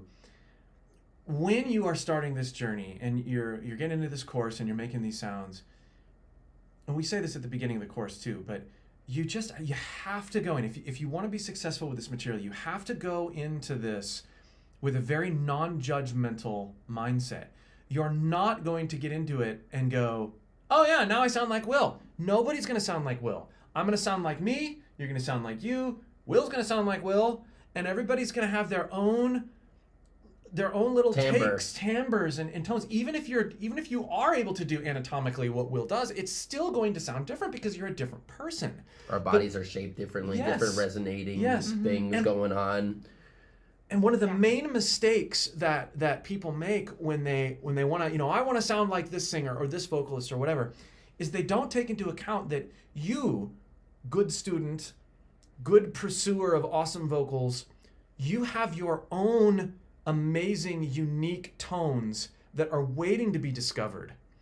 And if you go into this journey, or any journey that is focused on singing, if you go into this journey too fixated on what you want to sound like, you're going to miss what you actually can sound like. That's a beautiful phrase. So go into this. Yeah, that's exactly why I feel more comfortable in the studio, by the way. Oh, very cool. Because I am completely, there's no judgment. It's just me. I'm not thinking about what my friend over here is thinking about what I'm sounding like, because I know what I'm doing I'm not confident in doing. And that is exactly why having that little safe space to be able to practice on your own without any judgment yourself or anybody else is incredibly helpful. So when you're making an ugly dog bark or a strange character sound, or there's a part when Elizabeth starts snorting uncontrollably, this is really funny. This is part of the exploration that's going to lead you to stumble on your best sounds, but only if you don't judge them, right? That's the key. So go into this with your mind so open to embrace the experiences you're going to have, even when we're making stupid sounds for the first part of the course. This is where it's at. You got your start by making stupid sounds. It didn't just come out awesome. Tell the story about your mom. They become cool. Tell the story about your mom finding you in the shower. Oh, she hated it. About your mom. Let me tell you about my mother. Wait a second. No, I'm just kidding. But my mom, once upon a time, and she tells people all the time about, me, and how she could literally, I used to have a separate bathroom from the whole world where I would shower. And when I was still getting into vocals, I was doing all the vocals alone, obviously, where I feel the most comfortable. And little did I know, my voice carried throughout the whole freaking house. So my mother, obviously, came by and what the fuck is going on, Will? What happened to you? Are you okay? I'm like, I'm okay, Mom. I'm just listening to music inside of the bathroom. So, okay. Now she's cool with it. Now she gets it. But she didn't. She didn't get it at first, but now she does. So that's amazing. Yeah, it's great. It takes some, And you were doing that in the shower, which helps with the dryness. So ultimately, the long story short on the dry factor. Scream in the shower. That's for me. Yeah. That's all you get. Basically, if you are more hydrated in here, it is easier to make a sound. And that would apply to harsh vocals as well. We have to do a lot more research on that, but I don't think there's any reason why when we get the data back that's not going to just completely show. Sure. Mm-hmm. Sure. Let's see. What made you stick with SE for mics? Honestly, it was very random. It was completely random. And it just happened by chance. I just happened to get a V7 in my hand, and I was like, let's just go for it and see what this sounds like. And then one of my sounds, the guy that you bring on tour that just makes sure that your sound is whatever your sound is, every day, he was like, this mic is better than the other mic for you, because all mics are different, and just like how we were just talking about how everybody sounds different, certain mics pick up certain frequencies better than others in yourself. So for me, for instance, usually people will get, what is the word? What is it? It's not a V7. It was like a Telefunken of some sort. Oh yeah, and Telefunkens. Telefunkens are great. I've had them for at least about a year or two, and it took me for a while where somebody was eventually like, listen, the high end of your voice gets picked up better in the SE than it does in the Telefunken. People have missed me. And honestly, that's something for me because it's not everybody does highs and mids and lows and all that stuff. But for me, because I do all that, like I want to have more high end, and so for me, the SE Electronics V7 just fit exactly what I was doing, and that's why I got it. And hopefully, one of you guys will have it too. Fingers crossed. No, not hopefully. Definitely. Well, it depends who it is. It's going to be one person. It's gonna be one human. One person. One One human. human. Well, Not what if everyone. someone Unless put their they dog? What if someone Unless they put put their their cat parrot. in? If they put their cat in, you win. My cat's going to win the mic. You Did enter freaking Mycroft? win. Because we can enter Mycroft. We decided that was going to be Mycroft's okay. sleeping, and I can't enter for him. You have to enter yourself. He can't type. See, His- Kirk his is a typing great We've guy. seen his typing. Thank you. Will. Oh my gosh, I love this question. Great, Kirk's a great guy. Oh, he's Oh. a great guy. Sandra. Hi, Kirk got a snuggle. Aww. Oh my God. Hello. We Okay, can okay, snuggle okay, too sometime, you know, if you feel like you want to What's snuggle. Snuggle Will. I did snuggle We've done it. Is he? Will. He's a little scared. Did he say? Let's go. Will, you're scared of Sandra? Never. Never. I do have a really fun question. Yes, what's a fun question? This is for Not when you got a Christina. cactus dress on. That's amazing. Prickly. Prickly pear. Christina asked, I do anesthesia. And I want to know, as vocalists, does the idea of undergoing anesthesia give you anxiety because of your vocal cords? So you've been scoped. I've been, and you put, wait, and is anesthesia where they put you to sleep, or Yeah. is it just where they numb you? Yeah, it puts you to sleep. Sleep. So just okay. straight up, this is a really quick answer for me. I've never been under anesthesia, and I have some weird reactions to drugs, which we found out more recently. I am terrified of anesthesia at this point because I do not know if I would have a standard reaction to it. We're gonna test that real soon. But in a very safe, testy way, not an Yeah. actual ender. Anyhow, Yeah, that's good. you guys go. I don't know. That's never happened to me. I hate the idea of surgery at all. I've been put to sleep twice, I think. Ooh. I hope Yeah. that they would put me to sleep if they ever do anything. So I Yeah. don't know. If anything, I'd be like, I- yes. If I need it, it's very like, knock me out. Yeah. I'm not scared. I was gonna laugh if you said I'm scared of needles. I am. I've been begging. This is different. It's different. In chat, y'all, we've been really begging Will. At some point, we want to do some more tests on his voice because it's just really incredible. But this time, I really want to put needles in his throat, like little, like tiny needles that you'd really hardly feel at all. They're super, super, super safe. Would be able to just essentially measure I'll be muscle there. activation. I'll hold your hand. And Will said, "I'm scared of needles," and I was like, "You got tats, bro. Like, It's you have different. tats on your head. One goes you have tats on your into throat." one is like this deep, and the other one is like It's like it's not bad. It's here's like, my neck, and there's a needle. So in chat, What let if it us comes know. out the other side? Let us know possible. in chat. Do you think Will should put needles in his throat? You get tats on your vocal folds. I'm just kidding. I don't think it would do that, but that would be crazy if it did. There's a Inner really tats. That there's would a be really sick. good question. You go to get the scoped, and there's a tattoo inside of your throat. That There's would a be really sick. good tongue twister that was posted in chat. Oh as no. Well. Oh Ah. no. Yeah. Harsh Where vocal is it? Tongue twister. Scroll down. There's so much here. Oh my gosh, you guys, your I know, you're questions so are far just so behind. incredible. Oh, hey, you're The- behind. Shout out to community managers who Oh my are gosh. just Yeah, absolutely killing it. Thank you to Mel and to Dwayne and to Nell and quirky Uncle Dave. Oh my gosh, you Yeah. guys are so great. Shout out to you guys. Thank you for I'm your service. tipsy enough. It's hard to find the tongue twister. I just saw it. It was at the bottom. Was it the very last Yep, one? there it is. Boom. Sick, nick, sick, slick bricks with picks and sticks. Sick, nick, sick, bricks.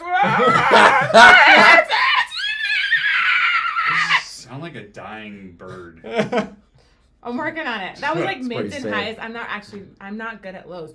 Six, nicks. That's You'll get there. okay. You'll get there. I have too Yeah. much air coming through Yeah, it right yeah. now. It's too much air. That's right. You haven't learned the Chris compression is much thing better yet. with the lows. So I'm still working on those. And I'm I'm getting still some working on mids the and highs, Yep. but you are really good with lows. So let's hear a lows version, and then we'll have the master. Oh, I think we should have Will go first because I want to listen no, to no, no, how. master. Yeah. Okay, where is it? I'm not seeing it. Boom. Right there. Sick. Okay. Sick, nick. Oh, just straight Snick. and harsh. Oh man. Remember, I had don't to change think. one of the words. So it goes next month. I can imagine. I saw it's edited. I saw that right there. I know. Oh wow. That cool? rough? That was totally rough. That's Yeah, I rough? ended up Okay. spitting a ton. Okay. Everywhere. And Am I my going keyboard in? is getting it's not too bad. It's not even purple.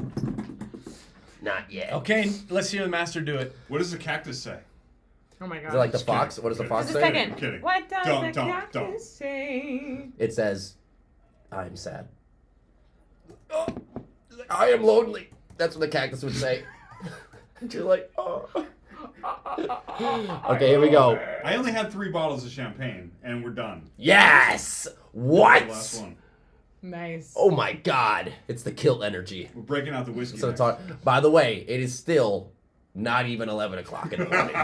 So it's going to be a day. This is a rightful celebration. Yes. All right. Okay. All right, I know you want it. Tongue twister. I know you want it. Yeah. Okay.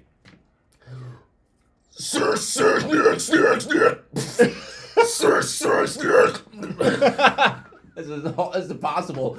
6 sick nicks, 6 slick bricks with picks and sticks.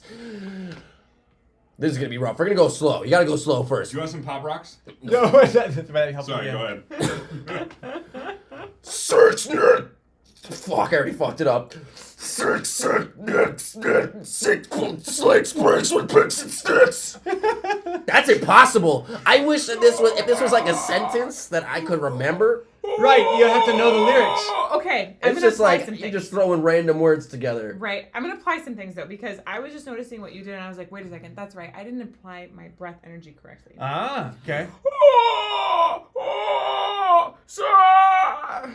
It's harder when you start thinking about the words, huh? It's harder to get the source right.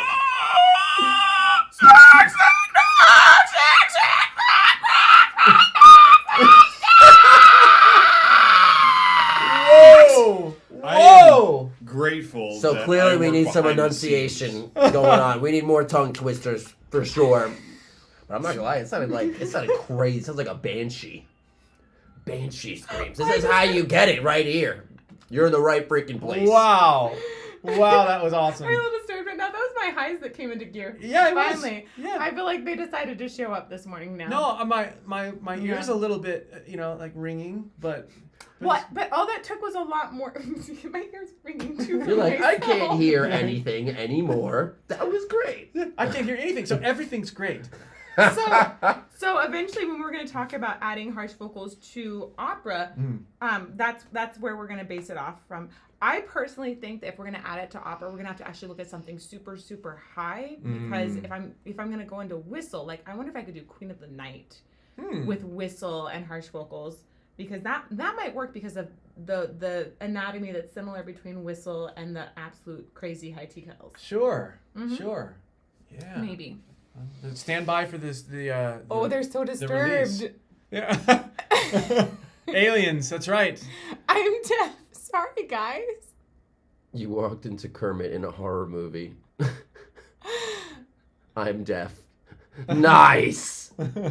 Oh my god. Let's go. Okay, we have a few other. We have a lot of other questions. Do you guys practice tongue twisters before you go on stage? Not for me personally, because I think I did so many of them in actual like training that for me, right before on stage, I'm gonna do stuff that just makes sure my support is connected. Same. Same. Literally. Yeah. You should be practicing that. That should be like homework. Absolutely. That shouldn't be something that you do right before you go on. I mean, you can, obviously, but it will help you more if you could practice it at home. What inspired you to get into harsh vocals? Vicky? Oh, no way. It was like, this goes back to when I was in high school, and literally I saw this guy, his name was Will Flame, and he was like, I know, Will, crazy. He's also a Will, but his name was Will Flame, and he was the guy who I was actually talking about before. And this, if you were here from the very beginning, you would know the opera one coach that I had. He was the biggest singer in Leonia High School, which was the high school that I was in. And every play, he was the guy. And when he came out, everybody would be like, everybody would stop what they were doing, and they would just listen to this guy sing at the play anywhere. And so I was like, I want to be that good, but at that point I was like, I felt like, and because everybody always feels this, no matter what age you are, by the way, remember this, you always feel like you are too old to do what you really want to do. And so you're like, I told myself, I was like, there's no way that I could be that good at singing, so I'm going to get into what I like to listen to so I could do the same version for me, which would be screaming, because I used to love listening to metal, and I still do love listening to metal. And so. now when you do that, everybody stops and listens. And it's pretty cool. Yes. It's pretty damn Very cool. good. Shout out to Will Flame. Yeah, that guy was great. Huh. That's cool. He gave me my first vocal lessons. I also wanted to figure out how to get better into singing because of him. And that's why I still, to this day, do a lot of singing stuff. Obviously, I don't post a lot of it, but when I do, it's all shout out to Will Flame, man. Let's go. It's awesome. That guy's great. So we have He inspired me. a request. Actually, I've gotten a couple of these requests to have us do a collab with me doing the cleans and you doing the masterful That'd be cool. screams. That would be a Like, nice cover. Do Yeah, some, we should do something some like cover that. and have me do mostly cleans, and then that'd be really fun. That would Yeah. be sick. Your queens on your cover, and well, honestly, your harshes too. Your cover was super good. Oh, thank you. We'll do Yeah, a thank you. periphery song. Oh man, yeah, it's gonna take two vocalists to do. That's what I'm talking. I know. Yeah. That's why I'm like, this could be the one. Yeah, that'd be a really fun thing to do. Do Shout a out to periphery Spencer. cover and have you do the dirties and me do the cleans. Yeah, because there's no way that I could do any cleans like that. No, and I can't do the screams like Spencer, like even remotely. So That's perfect. Yeah. Is it something, the duo combo that the world didn't know they needed? oh, that'd be fun. You are welcome. Well, I got all the tracks. We'll get started. We'll get started. Liquid asked a question, which I'm going to answer really quickly. Said, how do I get more projection without hurting myself? I always end up whispering almost and straining my neck too much. Okay, so one of the problems is that the whisper means that there's air escaping, and that air is not actually trying to create that super efficient phonation. So ultimately, one of the quickest fixes is to go back to SOVT exercises, because that improves your phonation efficacy. That's where you want to go to get a little more projection in the sound, because you want your fundamental sound to be good first. That fundamental sound happens right here, happens with breath pressure being more to increase loudness, but then you have to figure out how to do this efficiently so that you're not going to hurt yourself. So yeah, singing through a straw is honestly just one of the best things that you can do to help that efficiency. And almost any speech therapist is also going to have you make sounds through a straw first to help that. So just go figure out some SOVT exercises and then tell me how those go. Let's see. Bespla. There we go. Thank you, Fritzius. Yeah.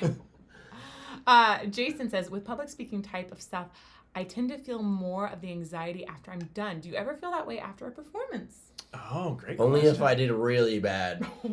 Because there was one time, the first time I ever went on stage with Lorna, and I felt like I did horrible. And I literally got off the stage and I cried. Oh man. I cried. And I remember going over to Andrew, my guitarist, and being like, I suck. Everybody knows I suck now. And he was like, no, you're great. But it was that moment, you know what I mean? Where you're just like, damn. You're always super critical about what you do. More than anybody else. You know, you think everybody else, what they think is more important. But, you know, realistically, what you think is the most important. And that's what's that I definitely felt that way before. Yeah. A lot of anxiety. You just got to make sure you practice. Yeah. Mm-hmm. I usually, when I get done with a performance or when I get done, making a video or having a recording session, the first thing I feel is an intense sense of accomplishment and gratification afterward. But I mean, just to open up a little bit, I struggle majorly with anxiety going into anything. Majorly. And so I think that's like, I save all my anxiety and all my part of the reason I talk about struggling with judgment and how we shouldn't is because I struggle with that. And especially before I do something I am terrified. And when I push into it and do it anyway, usually in fact I can't think of a single time where I'd gotten done with something and been like, oh, I suck. I always am just proud of myself for just doing it. That's a really healthy I perspective. mean, that's definitely a hard way because a lot of people just don't do that at all. Yeah. I think about it like an anime moment. You know what I mean? There's a boss fight. You're like, the anime dude's about to die. And then he just like awakens a secret power he didn't know he had because he's just thrown into the furnace. Right. And then he's just like, wow, look at that. Not bad. That. You grow through the fire. Mm-hmm. You know? That's amazing. Now, I get that a little bit because often, like, if you're up against the wall, you got a song a few days ahead of time, you got to go memorize it, perform it right away. I'll have an adrenaline rush that actually spikes right after the performance. It spikes, or it starts to go up right before, Yeah. but you've been pushing so hard that Sure. to get this stuff learned, to get it ingrained, it almost doesn't hit until right after you're off the stage. And at that point, it's not like a dreadful kind of hit. Instead, it's an, oh my gosh, my blood is pumping. I Right. feel like I just had 5 shots of caffeine. Mm. Like, I've had people tell me that before when I've got off stage before, and I've just like started talking to somebody. They're just like, Will, you look Yeah. like you're like on drugs or something. I'm like, Yeah, no, I am it's just adrenaline. so hyped Yeah. yes. off of just being there. Yes. You know what I mean? Like, Exactly. And that's great actually, feeling. I think about it from just that vocal technique perspective. That kind of adrenaline can make it really easy to want to push through something, and then Hurt you get a yourself. little concerned. And that's one of the reasons why a lot of doctors, if somebody's having a lot of difficulties with being sick, and they're like, oh, I just have to make it through this performance, okay, we're gonna give you a shot of steroids, it should be used as a last result, or last not Resort. Right. last resort.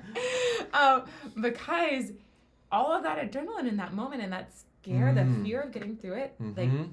you can get super hyped and just try to push through way more than is healthy. Oh, I've done that. Mm-hmm. I'll tell you right now. You gotta go full Buddhist monk style, Great question. even though you're screaming about something crazy.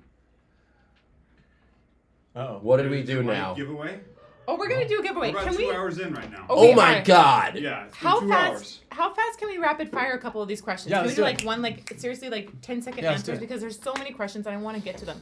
Let's Will, get it. What albums did you do with Monument of Memory and Wake in Providence? I really enjoy the work you did with them, and it was like having Dickie Allen and Ben as guests. So Okay. what albums? Boom, So, boom, boom. Monument of a Memory, I did the last album that they're just releasing right now. Obviously, everything was re-recorded with Dylan because he is the now vocalist, and I mean he was a clean vocalist before, but now that's what So I did the last album, and I also did Comatose. Awake in Providence, I did same exact thing actually with Monument, but with Awake in Providence with the Black Sun album.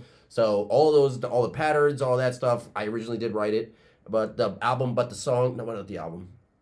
whole EP before that, as well as a Darkened Gospel, that was on me. Awesome. Yeah. Okay, so next question is, what's the difference between fry and false chord scream? I'm going to hit this up anatomically, and then Will is going to demo both of those since you asked KBN. So differences between fry and false chord. False chord is using your false vocal cords, right? Those are just a little bit above your true vocal folds. That tends to make a lower sound in general. Fry, we're actually attributing to a sonic impression, meaning that we hear it as higher. But fry anatomically can be attributed to a bunch of different things. We can be talking about area epiglottic folds. We can talk about just the epiglottis. We can talk about spit rattle. We can talk about lingual tonsils. There's so many different things. And so we actually are a little hesitant in the course even to use fry sometimes because The term fry. both of these things are yeah. very different. So sometimes I'll just go high and low, and we even High constrictions, low Yeah, constrictions. low Yeah, that's constrictions. kind of how we've delineated it in the Will, course. what do these sound like? So a false chord scream, or what I would consider to be a false chord scream, would sound like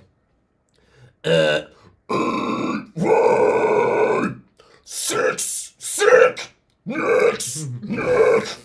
and then a fry scream would be like, no, sick, nicks. Mm-hmm. That's what I would consider it.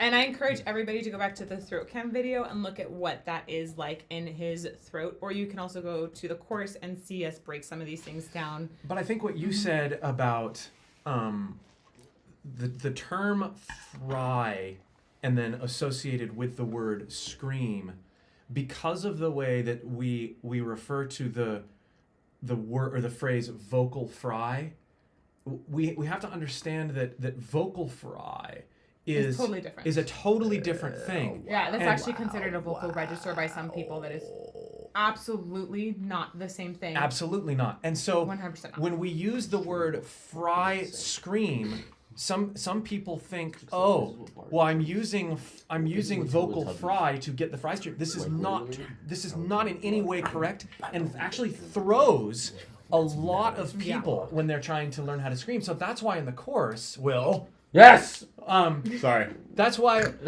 we talk about things as higher constriction, lower constriction, Yeah. or and I love what we discover when we talk about the things that are traditionally looked at as the fry stuff.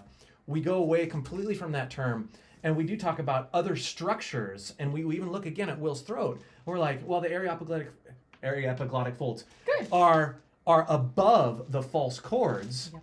And so when you're engaging those, you are going to get a more harmonically rich, slightly higher pitched sound. But it's possible, and we've seen you do this, to engage the upper constrictions and the lower constrictions at the same time at the source, and then throw something super cool in with the filter, and you just get this like full spectrum amazing sound. So I would encourage all of you, stop with the classifications of this is a fry scream, this is a false chord scream, this is Just get comfortable with the sensations. Yes, exactly. Stop trying to High, classify. low, middle, like where do you feel it, and then work off of that. Yes, if you can work off of that, if that's the only thing you take away from this live event, going into this course and going into practicing harsh vocals in general, stop trying to classify stuff and lean into the sensations of it. That's going to help you immensely. The only reason we classify anything, vocal registration, anything, the only reason we classify it is to help people find those sensations. Yes. Help people find a sound. Right. So if you can just go find the sensation and the sound first. And then make up your own that. terms. That's also possible. Can we be impressed for just a second? Yeah. That you've had almost 2 of these giant mimosas and you're still rattling off all kinds of scientific stuff about voice. We could keep love going, voice too. science so much.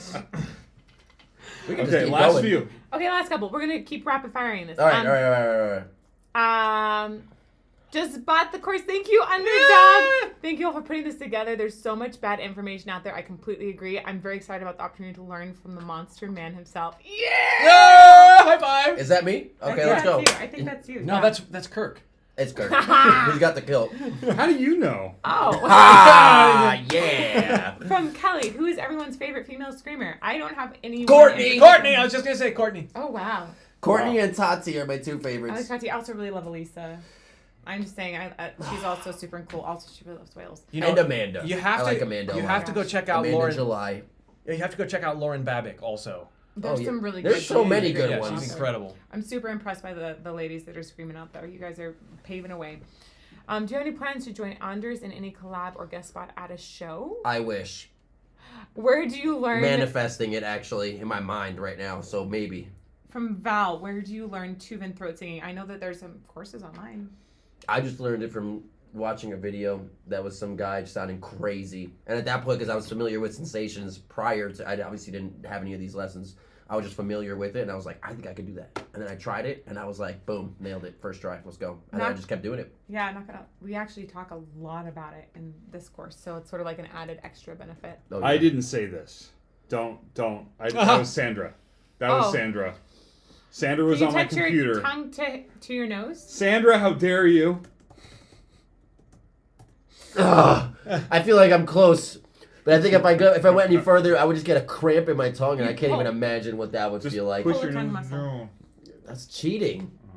Sure. That's cheating. It's like my tongue loses the shape of it when I try and push it like that because it just anyhow. I feel like I'm gonna pull a muscle. For the QA, how do you get into harsh vocals coming from a classic choral background? This is from Sam Steinberg. Many of the techniques and terminology are hard to grasp. Thanks, Sam.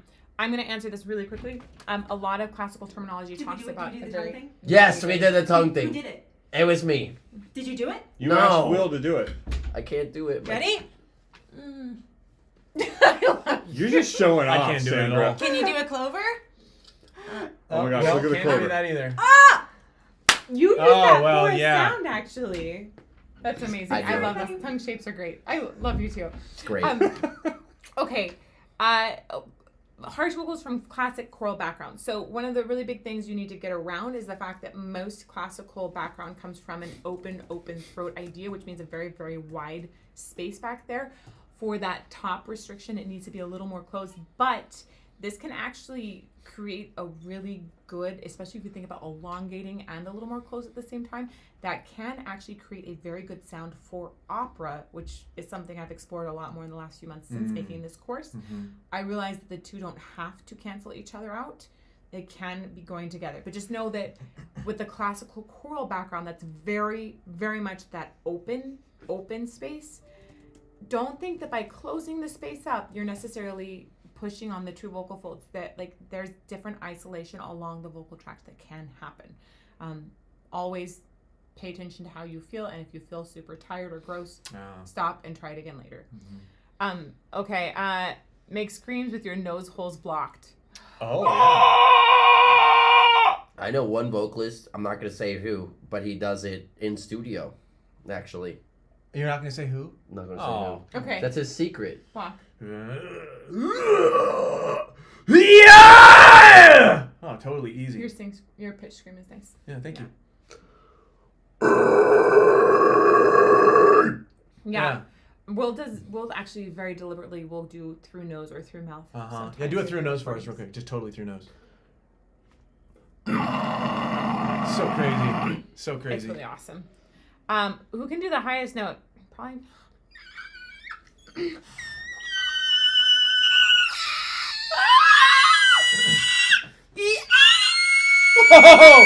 Oh! Sorry. That was high. Yeah, I don't know about that. Highest non-whistle? Probably still you. Oh, non-whistle. Whistle, I can go, but highest... No way. Yeah, I'm going to tell you right now, it ain't me. I answered the question. There we go. You're going to be loud. It's not me. Yeah. Awesome. A suggestion, instead of screaming through a straw, try screaming through a larger tube like a roll of paper towel or a PVC pipe. Toilet paper roll! Or like one of these. You can just do one of these. Yeah! I will say, I think doing something like that is also the same reason why if you double cup a microphone live, it works. Yeah, Because okay. it makes everything sound and resonate better, but you do lose a lot of the frequencies that you want to hear. Yeah. It all just sounds very muffled. Remember that Mycroft actually pulled off all the toilet paper in this because he Oh, thinks nice. it's really fun to tear apart. Nice. Toilet paper. I've seen it.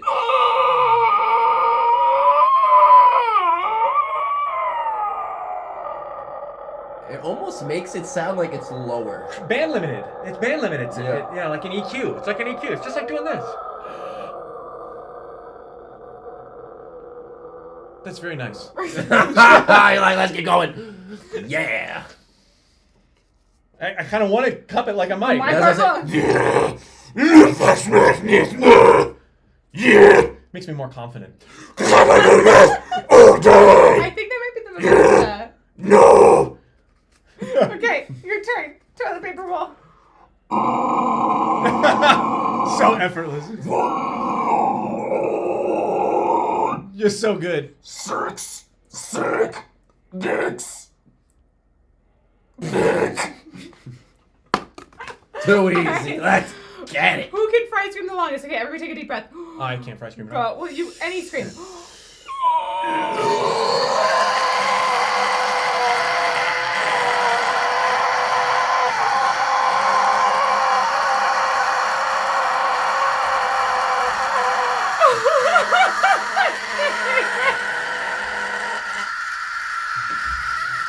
I can keep going, baby. Yeah. Let's keep it going. You're awesome. I can keep Elizabeth going. feels my laughter.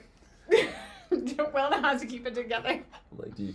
Oh, Toilet paper. Oh. Yeah. Are you Like, gonna... we got more. You got We got it. more Where's mimosa, my more thought you wanted to polyjuice refill potion. the I have a toilet paper roll. Yeah, baby. That's what I'm talking about. Amazing. Here's Oh our my gosh. alchemist These right are the here best quick of the polyjuice quick buttons. I'm out of champagne. Do you want some whiskey now? Yeah! And either Chris or Ce Will make a soir. louder sound than my opera Du vocals. matin. You want a ce No. soir? In the No. morning, let's go. No, You it's know. not Okay. possible. Not Not possible. this. I'll make you a ce soir. Okay. Alright. Ultimately, their sounds are going to work with microphones, whereas like the opera trains for Right. no microphone. You That's are- the point of opera. You were need to designed push. to be as loud as possible Yeah. and efficient as possible. And spend years practicing that. Yeah. It actually makes it so when singing with a mic, I will have a lot more habits that have to be diverted. Sure. So they're going to be much better with a microphone. So I will say, even in Yeah. this 2 hours, I have temporary threshold loss Sorry. in this ear. Well, granted, both of you are on this side, but yeah. So that's just like 2 hours of talking and making strange noises. So she's loud, and I've been accused of being extremely loud. You actually are quite loud. Yeah, I am quite loud, but not as loud as the opera. No, singer. if you were like a classically trained tenor, like going Haldane tenor, it'd be a different kind of thing. Yes. It'd be terrifying. Yes. Yeah. Okay. We're gonna get there one day. Right. In Elizabeth's There's my best opera. course that she's gonna be making. Oh. Fingers crossed, knock on wood. From loud. Manifesting I it. hope so. I'm manifesting it so I can hop in and just saying. Will learning harsh vocals damage my smoother singing? No. I'm in choir. Absolutely not. We're talking about totally different anatomy. It's actually really good to learn so that you can differentiate between the two. But also, it's great. It will affect it if you don't take the proper vocal rest and you really hurt your voice, because then obviously that's what's going to happen. So- But again, listen to your voice. Listen Right. to your body. We were talking about this before. Yep. If your body feels bad, don't push through it. So we have to clarify a little bit on this. No, practicing and learning harsh vocals will not adversely affect your singing, your clean singing. If It you're will doing not. it the right way. If you're doing it mindfully. But the thing is anything, like you could substitute anything in there. Will riding my bike affect my clean Super good singing? point. Yes or no, like, right? Like, well, it's so if you're doing things, and that's actually the very reason we made this course, is we want to provide a resource that says harsh vocals are safe when done well, mindfully and considerately and paced and with the correct methods. They're safe, and they actually help you become. I'm a way better singer in general. I'm a better musician in general since I've pursued these harsh techniques. It's singing with distortion, low constrictions, high constrictions, pitch screams, all those things. They make my clean singing better. I went back to my old opera teacher in the last month and talked with him about a lot of the things that I've discovered since working on some of these harsh vocals. And I think it's improved my clean singing. Yeah, absolutely. Improved my opera. Oh, wow, cool. Harsh vocals have improved my Yeah. opera. I'll That's tell you, crazy. same. Yeah. As I've done harsh Good. vocals and then try Yes. to do something a little different, I started to realize, I was like, oh my God, this is what singing is. Yeah. Don't scream, but scream without Right. screaming. With a Like, different oh my kind God, of this is set called, of things. this is called a clean vocal. That's when I figured it out. I was like, Yeah. I think I could do this. It's great. It's cross training. Yeah. How hard is it for you to hit the high and then sudden low and of the abyss? It's not. Boom. There you go. Just isolation. It's essentially. easy. It's like flicking a switch, just going Ooh, boom. this is from Elizabeth Liepe. I'm a classically trained vocalist that has a BM in vocal performance and is currently pursuing my master's with vocology. Yes, SLP. Nice. We speak the same language. I suffer from muscular tension dysphonia. Yep, which is a long journey to overcome. That I feel like that's one of the big reasons I see a lot of people going into SLP or vocology from that specific path. So just know you're super not alone. I've been trying to learn to scream for 3 years or so. Do you have any technical advice for minimizing tension while screaming and learn to make false fry sounds when you've been trained to have a completely open... My gosh, you just like nailed what I was saying to somebody earlier, and honestly, this probably applies directly to you with the open vocal mechanism, lower larynx sound with chiaroscuro, yep, and head voice dominant sound. Okay, head voice dominant sound is not going to matter in this case because head voice dominant sound is going to be talking about your true vocal folds. You want to be engaging other things. Actually, please do not engage your true vocal folds when you're trying to make these sounds. Look for something entirely different. If you have access to whistle, I really advise you, other Elizabeth, please use whistle to find that because whistle is engaging the epiglottis to come in more, and that already is creating a little more of that upper, essentially closure that you're going to start benefiting from for some of that higher. I'm just going to say higher constriction. This is fry question mark.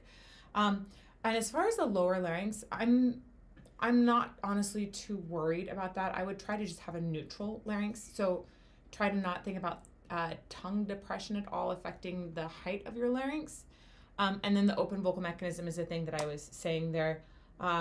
You can think about having a more closed vocal mechanism, especially if you sort of focus the sound through lasers up here. That tends to have a little less of that space instead of having the dome that goes up there. laser out the front, and that can cause a little less space in the back. Okay, that was so much information. Elizabeth, that was, there you Other go. Elizabeth, I'm sure you understood that because of your names and you guys have this pathway. I don't know. I will say though that I actually understood a lot of what you were saying, and a lot of what you're asking about, I think that the gateway sounds and the awakening and modifying sensations modules in this course are so gold for what you're asking about. Because I remember as we were on the Zoom calls planning curriculum for this, you were echoing some of this very stuff, right? Like you were saying, yeah, get the way that I've been trained, the muscle memory that I have created to sing opera well,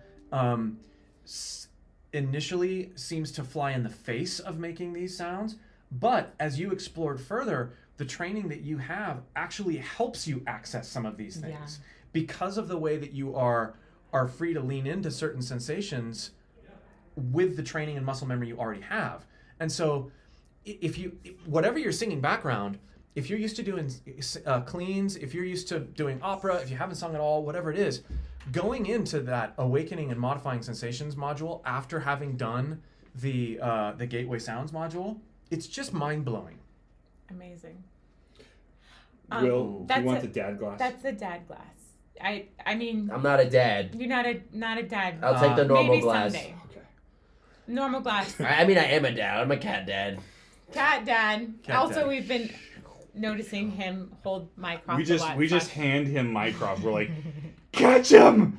I'm like, no, don't do it. Wait, I'm did scared. you mean throw And him? you're like, oh my gosh, this Mycroft is the was cutest being chicken nugget thrown. ever. He Yeah, does. but you haven't let me thrown him to Will. Yeah. You've thrown him in the air to Okay. Will. No, we No. haven't. We will. I just said, I well, I have to hope take please care of don't this do thing. it. Right. It's been great.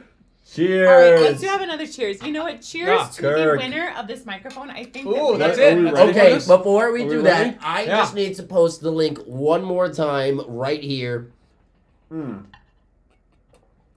it. And then give them a couple. Can I take a All right. pee real quick? Can I Yeah. have like a 2-minute pee break so Yeah, they can I'll sit sign in the up? chair. Beautiful. People are like, No, oh, Will, you Will's may not changed. pee. Don't I pee. gotta. Wait, you're taking your What's phone to the go matter? pee? No, hold While you're on. live? Listen, guys, check this out. This is the bonus content. This here. is bonus Wait, content. Are you taking the phone? No, I'm not taking the phone in the back. Listen to me, everybody. Wait, Listen. are you? Listen to me, everybody.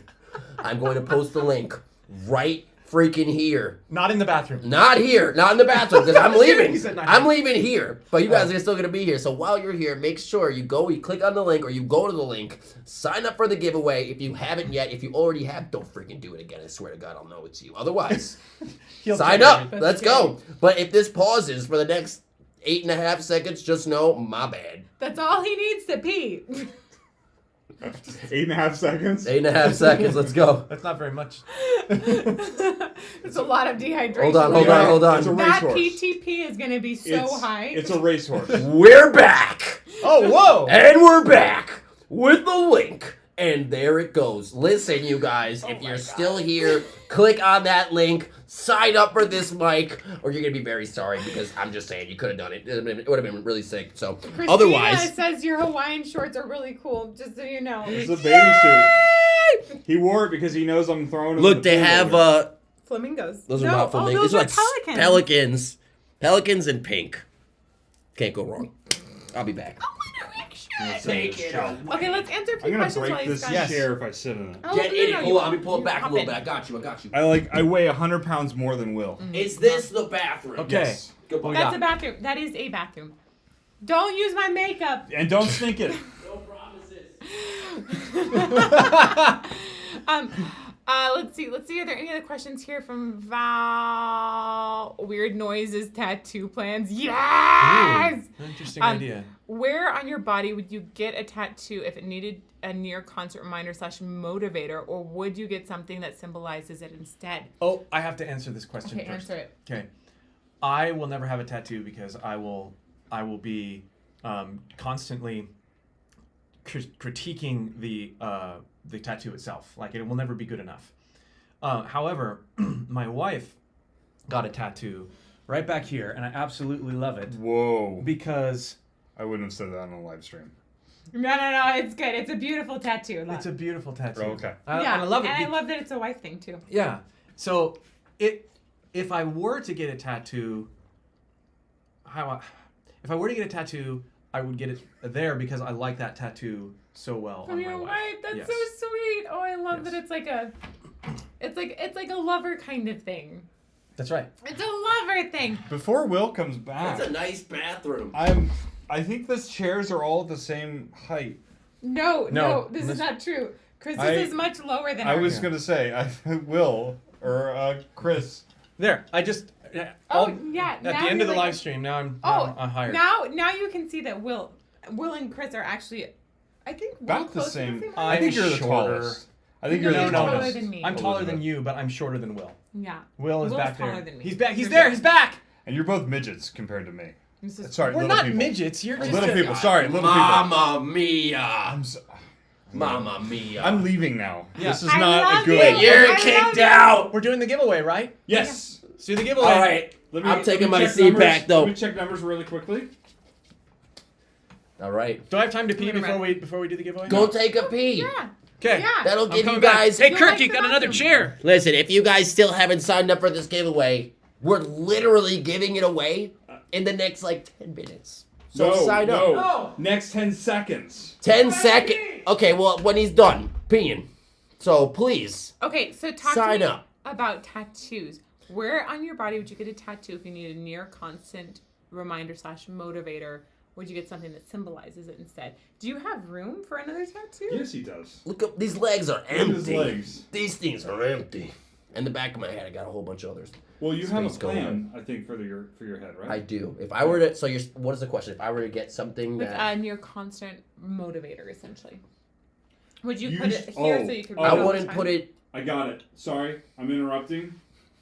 Let me hear it. Totally Mike Tyson tattoo on your face. You will Do it. never forget it. Just do it. It's looking you in the head every time. Hangover, just do it. I was thinking like the end of the nose, so you could always see it. Be aware, these guys also have no tattoos. This is for the best, This I is think, true. honestly, because they would This is have true. something insane. They'd be like, what is going on? What is this? They have one tattoo right there. Right there. It's I a got a down face. It's a little periscope face. tattoo. Oh my god. Well, I would say I would get it probably, yeah, like on the inside of my arm. But Where do I sign up? Baxter is asking. For Are the you course? asking for course or are you asking for a giveaway? Because it was posted like a couple different times during live stream. Yeah. I think live stream posts at this point we have Kirk in here, so he's probably not able to actually Yeah. post it on the live stream right now. We're done with. I think they're gonna roll it really soon. The course though is in the description of the video. Mm-hmm. So if you want to click on that, it's also in That's our the link best- trees, Yeah, it is. as you made me do. it's what? Link It's tree. in it's our link. It's in your link tree. It's in our link tree. Hopefully, Susu did that, and it's in the link of this video. And Beautiful. and you can score this week only a Zoom session with Will and Elizabeth and Chris. We won't So- have monster mimosas for We that. won't have monster mimosas. Also, Chris has been in the bathroom for a really long time. I'm wondering what's happening in there. Oh, we just heard weird noises. He's Tongue twister. Practicing. some goblin noises from somewhere. From somewhere. I'm back. Come back to us. All right. So I just checked. We Awesome. had 798 people. Enter for the No mic. way. That's it. 798. 1,000. 798. Wow. Well, you guys So, like it. Here you go. That's how you like it. This is what we're gonna do, Elizabeth. We're gonna bring the table over here. Will is gonna do some die rolls like he's been playing Dungeons and Dragons. Listen, I know figured this CeeLo. out. I know This is- CeeLo, okay? You gotta understand, we I'm did Dungeons Hispanic. and Dragons. Oh, I know this how to is roll true, some too, dice. But we did very die much. rolls at our wedding, and I crit. This is true. Same. She rolled a d20 and she hit a 20, and she got to say her vows first. No. Mine were better. At the wedding? Yeah, you got Oh, to I do did your mine vows first first. So you guys were like, do you? And then you were like, Yeah, basically. That's how it went down. you just got owned. Crit fail. Yes. I Hell do not. All Hell right. yes. So this is how we're gonna do it, Will. critical hit. So we have 798. So we're gonna do a d8 to figure out 1 through 8, which will be 0 to 100, 101 to 200, Oh, I so love on and this. so forth. And then after that, we're going to roll a percentile to figure out the person who's going to win the first mic, and then we'll do it again. So roll the D8. All right, I'm on it. Okay. This is my favorite way for selecting a random It's winner amazing. ever. Yeah. Are we ready? It's not a random generator, it's Will. Should we throw it against the cactus? It's random will. Throw it against the It's cactus. Oh, like- it's a perfect. cactus. It's Yeah. like CeeLo. It's like we're playing We're CeeLo. going to be able This to see the speaks number to my here heritage. on the thing, yeah. Here we go. 6. All right, so 6. Here we go. 6. So here's percentile. 6. Wait, do I roll them all? Yeah, roll them all. Okay. Here we go. This is what's going against the cactus. All right, so we have Oh! 008. 008. 8. So 8. 608. So 608 Uh-huh. is the first number, and let's do it again. Okay. Kirk is going to figure out what names correspond to this, That's by right. the So way. But 608 if you is were- going to be which entry- microphone? First Which one. microphone is First 608? 7B, baby. That's We're the going 7B in the is order of 608. history. So 608 is going to get the 7B. We don't know who that is I'm yet, going to but go we're check look at in the just a list. second here. Oh, Wait, am I going V7 No, now? no, the What do I do? D8 this first. one first. This Aha, one D8 yes. first. I do that. I don't know how this works, but this is awesome. Listen, I'm with you there, okay? I just Okay. know how to roll dice. Right. 8! All right, here we go. Oh, The final. wait, the no, final. no. We don't have 800. Yeah. I thought we had 798. Roll it again. We don't have 8. All right, but Oh, wait, no, the 8 is a 0. The 8 is a 0. What? It is. Because there's no 0 on the die. The 8's a 0. What? all right, we'll just roll it again. It's a, no. Because Okay. we have entries like Elizabeth's 0. right. Okay. Yeah, I'm All right. So the first people that registered in the very beginning. Ah, Here we okay. go. The people at the very This beginning one- of the live stream. Here we go. This one's for you guys. Here we go. Give me the cacti. This is Cactus. why. This is why when we do the patron games every month with Elizabeth, and the math thing comes up, you just don't fight against Elizabeth. She will win the math game I'm every looking time. at you, Grail. I know you've been practicing. All right, here we go. Here we The go. minigame. For One the to winner 100. of the V7 that The first I 100 still people. use. First today. 100 people. Let's see what we got. The microphone you still use? Okay. You're giving it away? It's my wired. That's crazy. The live one. Well, yeah. I'm crazy. Let's do it. Oh, The come on. microphone's alive. I'm crazy. Okay, so Chris is getting impatient. I'll keep rolling. 83. 83. Okay, so 608 and 83. 608 and 83. Ooh, 608, 83. Wow. 608, All right, we're 83. gonna figure that out, guys. 83. Wow, wow, 608. wow. 608 for the V7? No. Yes. 608 is 7B. SMB. 7B. Yes. Nice, guys. Congratulations. I don't know. You don't even know who you are. I don't know. You know who you are. Or you will in a minute.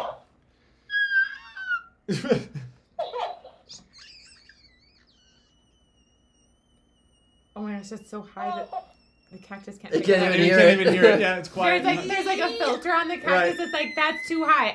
I ain't doing that.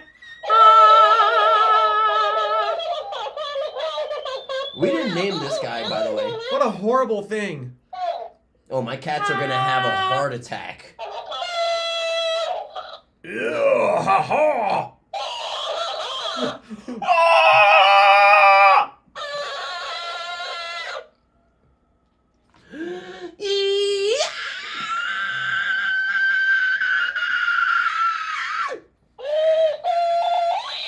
Oh, whoa!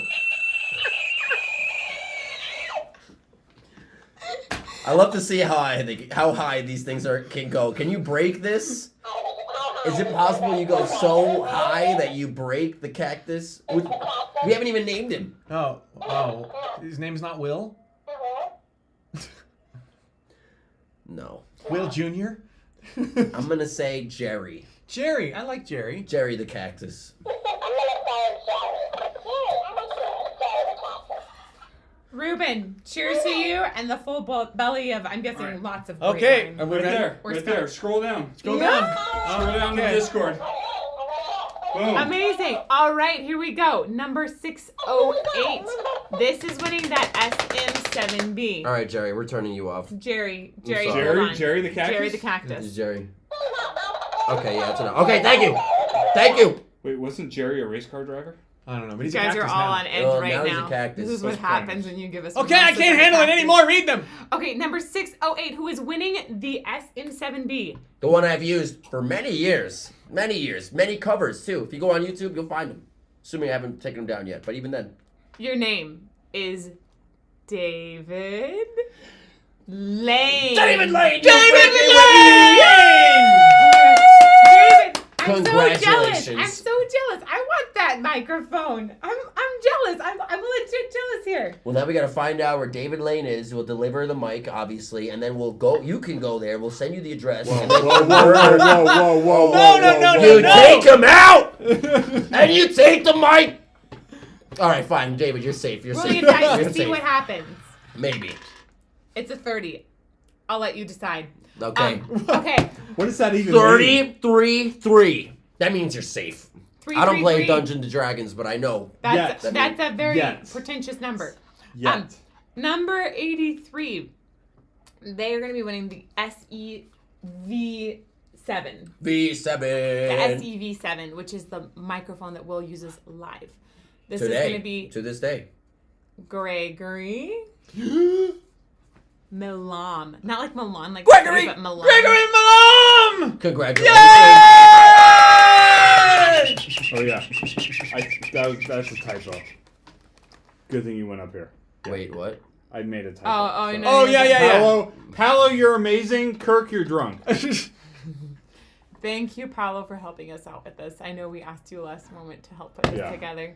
It's So also thank you like so 3 much. in the morning for him right now. I know, So- Paolo. It's so late. Thank Yeah. you so much for helping us out, man. Yeah, You are Paolo, the best. Thank you you're for even being incredible. up. Also, thank you, David and Gregory. You both just won microphones that Will has poured sweat, tears, and other things into, and now Spit. you're gonna get it. That's right. A lot of spit. A lot of spit. Well, here's the thing. I have like just a teensy bit of this left, and I want to make a couple cheers. So I'm gonna take Kirk's drink and cheers that, and then Okay. give it back to him after I drink mine.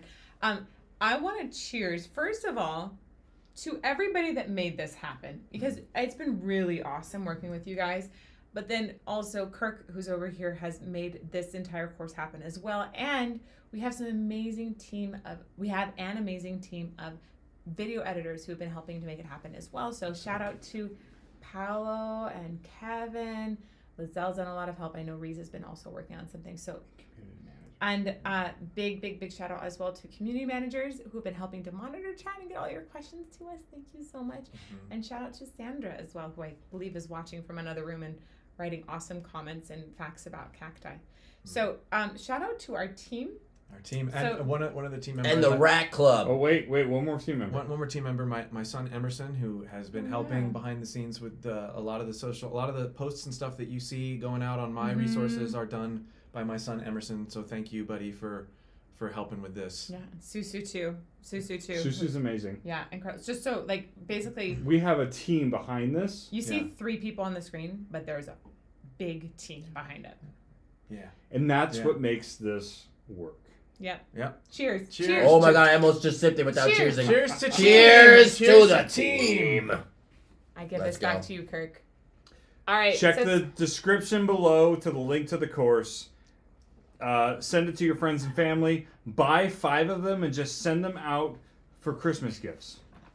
You will It's need worth 5 it. different emails to do that. That's last right. cheers. I said there were 2 cheers. One was to the team. Oh. The second one is to the freaking release of this course. To all y'all who are about to take it, because this is incredible. This is like going on to have a new life. You guys are about to explore a new journey. So I It's think there's never a ton been of our done community- before. That's never been done before. So yeah, I'm really excited about it. Like legitimately super excited for voice sake that this is happening. absolutely. When we've said this a lot throughout this live stream in different ways, but you guys can really look at this as the beginning of a new part of your creative life. Like Yeah. this isn't just about screaming. I mean, it is about screaming for sure, and harsh vocals, extreme vocals, but this is about a completely new way to look at experiencing your voice. And it's going to open up lots of things in terms of harsh vocals, but trust us. And it's going to open up so many things about how you speak, how you do clean vocals, how enunciate just in general. I mean, so many amazing things have come out of me being able to study with you guys, and you guys are going to see that firsthand. So, toast to us. the course and to us. To the course. And to what all of you do with it. I'm really excited Absolutely. to hear. Can you imagine? Thank you, community. You guys are awesome. Can you imagine your choir at Christmas time taking those Christmas songs, turning them into death metal screams? Or even using adapting some There of the you go. techniques to make it. Yeah, that could Or be really something cool. new. I Get want the to know course what for your choir. evolves from it. It's like everybody in the community is an AI that's evolving this course. Oh no. Do you hate technology? Should I not have said that? You're good. I think you're good. Maybe. Have a sip. Yes. What? Yes. Ce soir. So do we just close Amazing. this up? Or Yeah, how we're do gonna we close do? it up. Okay. Thank you everyone for being here so much. We really Thank you. appreciate it. Honestly, we're just having fun and celebrating because we've been wanting to release this ever since it was Absolutely. made. Absolutely. It was so exciting to make together. Again, for those of you who are not looking at the chat or whatever, if you want to enroll in the course, you have this week only. This week only can you get in with the option to have a Zoom call with all of us. Yep. Visit the sales page and you'll see all of the different options. But that is offered this week only. Yeah, we can't Also- offer that our entire lives. No. It's just not that's not gonna work. No, that's part So of this week. this enrollment This week period only. And then the other thing that's part of this enrollment is 50 or 60% off what the normal price of the course is going to be. Why do we have launch week? Why don't we just let the course go out there forever? Because of the community aspect. Yeah. And we've started that right now with this live stream. We like to welcome groups of people together and build a community around learning and experiencing new things. And there couldn't be a better way to do that than create all this fanfare and do a launch week. Once this week closes, the three of us are going to be turning our attention towards you who have enrolled. We're going to be meeting with many of you over Zoom. We're going to be interacting with you and reading your comments, the things that you are experiencing. So we limit enrollment like this so that we can build the community and so that we can be attentive to the people who have chosen to join us on this first go around. Once this first stream closes, we're going to continue to get drunk. And then we're going to be super relaxed and fresh so that we have great perspective to answer your questions as you're going through the course. So yeah, you want to definitely be in on this week. Get in on it. Get in on it. All right. Is that Oh my it? gosh, this is is it the over? first time I've been drunk since I got pregnant. We y'all. did good. Man. Well, You've only been live for 2 hours and 40 minutes, almost 3 hours. Amazing. y'all. Forever. Thank you so much. We absolutely adore you, our community. Thank you so much for being supportive of Harsh Vocals, of what we're doing. Even if you're so into clean singing, you're just here to throw support towards us. We super, super appreciate it. absolutely. Thank you We're guys so excited much. about voice. Thank you. Thank you guys. You're the bestest. Have a wonderful rest of your Memorial Day. Have some Enjoy. Monster Oh my Mimosa. God, it's Memorial Day. I know it's Memorial How Day. did I not know that? Bye-bye. Monster Memorial Mimosa Monday. Oh, Monster Memorial Monday. Monday. Have a good one, To y'all. all you guys that Bye-bye. are here, Bye. thank you so much. Enjoy the rest of